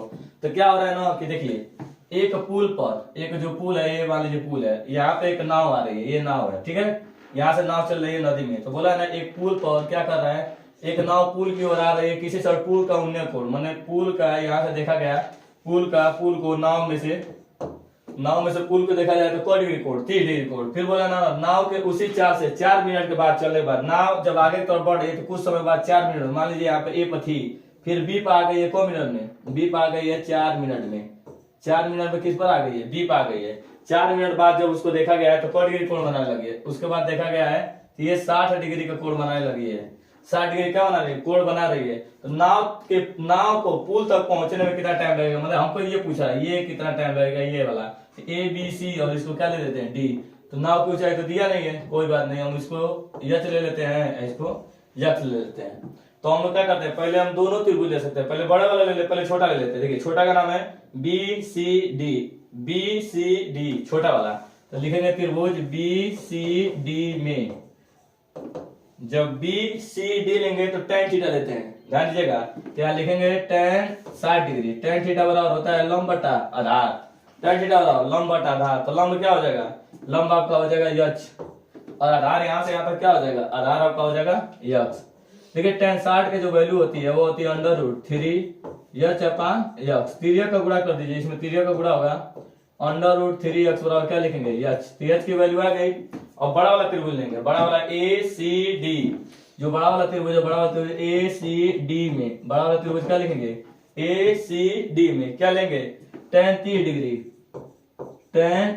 tan थीटा वाला क्या होगा, tan थीटा वाला होगा लंब, लंब का मतलब क्या है यक्ष, लंब का मतलब है यक्ष। और आधार पूरा यहाँ से यहाँ तक है, आधार पूरा आपका ना यहाँ से यहाँ तक आधार हो जाएगा 4 प्लस यक्ष। अब देखिए tan 30 का मान रखेंगे, तो tan 30 का जो मान होता है ये होता है 1/√3 बराबर लिखेंगे यक्ष अपान 4 प्लस यक्ष। अब क्या करेंगे, तिर्यक का गुणा कर देंगे, जब तिर्यक का गुणा करेंगे तो 4 प्लस यक्ष बराबर √3 यक्ष। अब इसमें क्या करेंगे ना, यक्ष की वैल्यू रखेंगे। देखिए यक्ष बराबर क्या है, √3 यक्ष है, यहाँ हो जाएगा 4 प्लस यक्ष और ये हो जाएगा √3, और यक्ष की वैल्यू कितनी दिख रही है, √3 यक्ष। तो रूट में रूट का गुणा होगा तो क्या होगा, आपको पता होगा रूट में रूट का गुणा होता है, रूट हट जाएगा, यहाँ हो जाएगा ओनली 3 यक्ष। इस यक्ष को इधर भेजेंगे तो 3 यक्ष में से एक यक्ष घटेगा, कितना यक्ष बचेगा 2 यक्ष। और इसको जब कैंसिल करेंगे 4/2 यक्ष, तो 2 दूना के 4, यक्ष वाला कितना आएगा 2 मिनट। 2 मिनट के बाद ये कहाँ तक पहुंच जाएगा, 2 मिनट के बाद ये एकदम नीचे तक पहुंच जाएगा, पुल तक पहुंच जाएगा। देख लीजिए अगला क्वेश्चन देखते हैं। देखिए इस क्वेश्चन बोला है एक मीनार के आधार से, देखिए यही क्वेश्चन है। सबसे पहले आप ना एक काम कीजिए, एक मीनार बनाइए, मीनार बन गया। और देखिए बोला है एक मीनार के आधार से 100 मीटर की दूरी पर, ये आधार है यहाँ 100 मीटर की दूरी पर, यहाँ मान लीजिए ए और बी सी। तो बीसी जो आपका है ना, बीसी आपका मीनार है, और ए से बी तक की कितनी डिस्टेंस है, ए से बी तक जो डिस्टेंस है वो है 100 मीटर। कितना है 100 मीटर, ए से बी तक 100 मीटर है। और कह रहा ना कि 100 मीटर और 25 मीटर की दूरी पर स्थित बिंदु ए और बिंदु बी। तो यहाँ पर बिंदु ए है और यहाँ पर मान लीजिए बिंदु बी है, और यहाँ पर आप कर लीजिए बिंदु सी। तो जो बनने वाला कोण है ना कोटिपूरक है, कोटिपूरक माने एक थीटा होगा तो एक 90 माइनस थीटा होगा। तो यहाँ से देखिए ये वाला यदि कोण थीटा है तो ये वाला जो कोण बनेगा वो कितना बनेगा, ये बनेगा 90 माइनस थीटा। हमेशा याद रखिएगा जब ना कोई भी चीज मीनार की तरफ बढ़ते हैं तो कोण बढ़ता जाता है, ये थीटा तो 90 माइनस थीटा। और यहाँ देखिए ये जो दूरी होगी आपकी हो जाएगी 25 मीटर। 25 मीटर ये आपकी दूरी हो जाएगी, क्योंकि ये दिया आपका कितना मीटर, 100 मीटर दिया है। तो आपसे पूछा है बताइए कि मीनार की ऊंचाई, तो मीनार की ऊंचाई हम लोग क्या मान लेते हैं, यच। अब हम लोग करेंगे पहला बड़ा वाला त्रिभुज लेंगे, ए सी एच को ले लीजिए डी, ए सी डी में लिखेंगे त्रिभुज ए सी और डी में। जब ए सी डी लेंगे ना तो पहले लेते हैं tan थीटा, लेंगे tan थीटा, तो tan थीटा बराबर लिखेंगे tan थीटा बराबर लंब बटा आधार, तो लंब यहाँ से यहाँ तक लंब हो जाएगा, सी डी आपका क्या हो जाएगा लंब, और आधार पूरा यहाँ से यहाँ तक 100 हो जाएगा, 100 आधार हो जाएगा। तो सी डी आपका यच दिखाई दे रहा है, तो tan थीटा बराबर हो जाएगा, ये हो जाएगा यच अपान क्या लिख देंगे 100। इसको समीकरण नंबर 1 बना के छोड़ देंगे। दूसरा वाला त्रिभुज लेंगे, दूसरा क्या है बी सी डी, तो जो दूसरा त्रिभुज बना है बी सी डी में, बी सी डी में लेंगे ना tan लेंगे, तो यहाँ लेंगे tan 90 minus theta, tan 90 minus theta, tan theta वाला होगा लंब बटा आधार, तो लंब क्या होगा, कोण के सामने भुजा क्या होता है, हरी हो जाता है, कोण के सामने भुजा लंब, और नीचे का क्या होगा यहाँ से और यहाँ तक क्या बन जाएगा आधार, आधार का मतलब क्या लेंगे 25। तो देखिए tan 90 माइनस थीटा, tan 90 के साथ क्यों बदलता है cot थीटा में, तो tan 90 माइनस थीटा क्या लिखेंगे हम लोग cot थीटा बराबर क्या होगा यह चपान 25। समीकरण नंबर 2, एक काम कीजिए समीकरण नंबर 1 का समीकरण 2 में मल्टीप्लाई कर दीजिए, यहाँ लिखेंगे समीकरण 1 में गुणा कर देंगे किस में, समीकरण 2 से। तो बायां वाला बाएं तरफ गुणा होता है, दाहिने वाला दाएं तरफ गुणा होता है, ये हो जाएगा आपका tan थीटा गुणे ये हो जाएगा cot थीटा बराबर हो जाएगा यह चपान 100 हो जाएगा, और ये हो जाएगा यह चपान 25 हो जाएगा। यहाँ से tan का उल्टा, tan बराबर क्या लिखेंगे 1 cot थीटा, ये हो जाएगा cot थीटा, और यह में इसका गुणा करेंगे तो क्या होगा यह स्क्वायर हो जाएगा, और ये हो जाएगा आपका हो जाएगा 2500। याद देखिए ये इससे काट सकते हैं कि नहीं, इसे जब काटेंगे आप ये तो कट जाएगा, अब एच स्क्वायर का ये करेंगे एच स्क्वायर बराबर कितना हो जाएगा, तो ये आपका 100 नीचे का है, और यहाँ से आप लोग देखेंगे तो ये हो जाएगा आपका 3 मल्टीप्लाई करिए 2500, जब स्क्वायर हटाएंगे तो अंडर रूट में चला जाएगा, 2500 जो होता है 2500 किसका स्क्वायर होगा 50 का हो जाएगा, एच बराबर हो जाएगा 50 गुणे 50 मतलब एक 50 निकल जाएगा, तो क्या आएगा 50 मीटर, ये आपका हो जाएगा आंसर।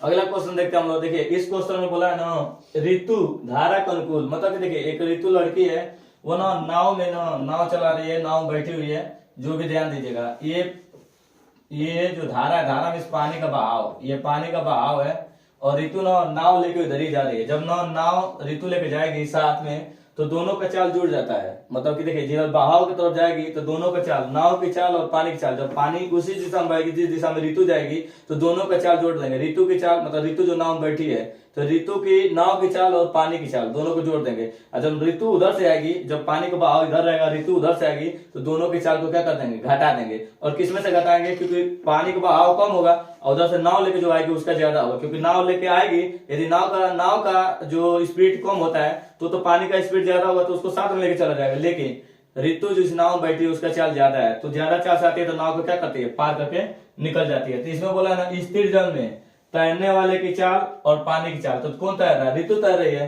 तो तैरने वाले की चाल को आप x ले लीजिए, मान लीजिए माना जो तैरने वाला इंसान है, तैरने वाले की चाल को हम लेंगे क्या लेंगे, तैरने वाले की चाल लेंगे x किलोमीटर प्रति घंटा, और जो पानी लेंगे ना पानी में धारा, जो धारा के लेंगे धारा की चाल, तो धारा की चाल हम बोलेंगे, धारा की चाल में क्या ले लेंगे y किलोमीटर प्रति घंटा, ये ले लेंगे। अब ध्यान दीजिएगा जब दोनों ना एक ही दिशा में जाएंगे, सब ऐसे देखिएगा, बोला है कि 2 घंटा में 20 किलोमीटर जा रही है, तो 2 घंटा में 20 किलोमीटर जा रही है, और धारा के प्रतिकूल मैंने उल्टा आ रही है, 2 घंटा में 4 किलोमीटर, 2 घंटा में 4 किलोमीटर। तो देखिए स्थिर जल में तैरने वाले की चाल बताना है, तो देखिए जब दोनों ना हम लोग बोलेंगे चाल, जब लिखेंगे जब दोनों एक ही दिशा में जाएंगे, दोनों मैंने पहला कंडीशन होगा जब ना धारा के प्रतिकूल, पहले धारा का अनुकूल निकाल लेते हैं, धारा का अनुकूल, देखिए धारा के अनुकूल, अनुकूल मैंने जिस दिशा में धारा जा रहा है उसी दिशा में ये भी तैर रही है, धारा के अनुकूल, जब धारा के अनुकूल जाएगी तो ऋतु की चाल और पानी की चाल, पानी में धारा की चाल दोनों को क्या कर देंगे जोड़ देंगे, तो ऋतु की चाल x है और पानी की चाल क्या है y है, तो जब इधर चाल लिखे हैं x ऋतु की चाल y पानी की चाल, तो चाल बराबर होता है दूरी बट्टा समय, कितना दूर जा रहा है, दूर जा रहा है 20 किलोमीटर, कितना समय लग रहा है 2 घंटा, क्योंकि ना इधर 4 लिखे हैं तो इधर भी 4 लिखे हैं, तो यहाँ से जब काट देंगे तो ये हो जाएगा 10, तो x प्लस वाई बराबर क्या लिख देंगे 10, समीकरण नंबर 1। अब देखिए धारा के प्रतिकूल, धारा के प्रतिकूल मैंने धारा के उल्टा, धारा के प्रतिकूल, प्रतिकूल मैंने क्या होगा, धारा के प्रतिकूल मैंने क्या कहा, धारा के प्रतिकूल मैंने उल्टा कहेगा, उल्टा जब जाएगा धारा के प्रतिकूल, तो जब धारा के प्रतिकूल जाएगा तो माइनस कर देंगे। ऋतु की चाल, ऋतु की चाल में से ऋतु की चाल x है और पानी की चाल y है, इक्वल टू चाल, इधर 4 लिखा तो उधर भी 4 लिखेंगे, चाल बराबर दूरी बटा समय, तो दूरी कितना है 4 घंटा और समय कितना लग रहा है 2 घंटा, काट लीजिए। x माइनस वाई बराबर क्या लिखेंगे 2, समीकरण नंबर क्या लिख देंगे 2, और समीकरण नंबर 1 को समीकरण नंबर 2 में क्या कर देंगे जोड़ देंगे, आप लिखेंगे समीकरण 1 प्लस समीकरण क्या लिख देंगे समीकरण 2 में जब जोड़ देंगे ना, तो देखिए समीकरण नंबर 1 x प्लस वाई बराबर 10 और ये लिखिए x माइनस वाई बराबर 2, जब दोनों को जोड़ देंगे काट देंगे तो x कितना हो जाएगा 2x और 10 और 2 12 हो जाएगा, जोड़ेंगे 2 से काट देंगे, 2 छक्के 12, x बराबर 6 किलोमीटर पर आवर। ये ऋतु की चाल होगी, x का मान कहीं भी रख दीजिए, समीकरण नंबर 1 में रख दीजिए, जब समीकरण नंबर 1 में रखेंगे तो x प्लस वाई बराबर 10 है, तो x की जगह पर 6 रखना है, 6 रखेंगे, 6 प्लस वाई बराबर 10, 6 को उधर लेके जाइए तो y बराबर कितना आ जाएगा 4 किलोमीटर प्रति आवर। तो धारा की चाल 4 और ऋतु की चाल 6। क्वेश्चन देखते हैं, देखिए ये 7वां का 8वां होता है, 7 में आप कोई भी कर सकते हैं, मतलब जो भी क्वेश्चन 8वां वाला जब आता है तो 8वां में से कोई एक कर सकते हैं, तो ये सबसे लास्ट वाला क्वेश्चन है। देखिए इसमें क्या करते हैं ना, हम लोग अलग अलग पहले डिवाइड कर देते हैं, इसमें पहले अलग अलग दोनों में भाग दीजिए x y से, इसमें भाग दीजिए x y, इसमें भाग दीजिए x y से बराबर 5, यहाँ पर x कट जाएगा, क्या होगा 7 अपान y हो जाएगा, y से y कट जाएगा, 2 अपान x हो जाएगा, बराबर के क्या हो जाएगा 5। इसको बना लीजिए समीकरण नंबर 1, इसमें आप भाग दीजिए, जब इसको भाग देंगे देखिए 8x बट्टा के x y, जब इसमें भाग देंगे 7y, भाग दीजिए x y से बराबर 15, तो यहाँ से x कट जाएगा, यहाँ y से y कट जाएगा, 8y प्लस 7 बट्टा x बराबर क्या लिखेंगे 15, समीकरण नंबर क्या बना देंगे 2। आपको ना किसी भी तरीके से ये दोनों को काटना है, तो एक काम कीजिएगा, एक गुणांक को एक बराबर कर लीजिए, या तो x का गुणांक बराबर कर लीजिए या तो y का गुणांक बराबर कर लीजिए। आप एक काम कीजिए ना, समीकरण नंबर 1 में 7 से गुणा कर दीजिए कि 7 गुना के 14 हो जाएगा, समीकरण नंबर 2 में क्या कर दिए ना 2 से गुणा कर दीजिए कि ये भी 7 गुना के क्या हो जाए 14 हो जाए। तो आप लिखिए ना इस तरह, समीकरण 1 में किससे गुणा करेंगे, समीकरण नंबर 1 में 7 से, समीकरण 1 में 7 से, तथा समीकरण किस में समीकरण 2 में, समीकरण 2 में किससे 2 से, समीकरण 2 में 2 से गुणा करके क्या करने पर, गुणा करके जोड़ने पर, गुणा करके हम सीधे क्या करेंगे गुणा करके जोड़ने पर, गुणा करके जोड़ने पर। देखिए जब गुणा कर देंगे, गुणा कीजिए पहले 7 से, ये हो जाएगा 7 7 49y, 7 से गुणा करेंगे तो ये हो जाएगा 7 दूना के 14 अपान x बराबर ये हो जाएगा 7 पचे 35। इसको देखिए इसमें किससे गुणा करना है, इसमें 2 से गुणा करना है, तो हो जाएगा 8 दूना के 16y बट्टा 7 दूना के 16 हो जाएगा 16y, और ये हो जाएगा 8 दूना के 16, 7 दूना के 14 बट्टा के x, इसमें 2 से गुणा करेंगे 15 दूना के 30, जोड़ दीजिए, जोड़ते हैं तो प्लस माइनस कट जाता है, ये माइनस वाला और ये प्लस वाला कट जाएगा, इस सीधे जोड़ दीजिए इसको, 49 में 16 कितना हो जाएगा, नीचे जोड़ लीजिए। तो जब जोड़ेंगे देखिए 9 6 15 हासिल 1 4 1 5 5 1 6 हो जाएगा, और इधर जब जोड़ते हैं तो ये कितना हो जाएगा, ये भी हो जाएगा 65 हो जाएगा।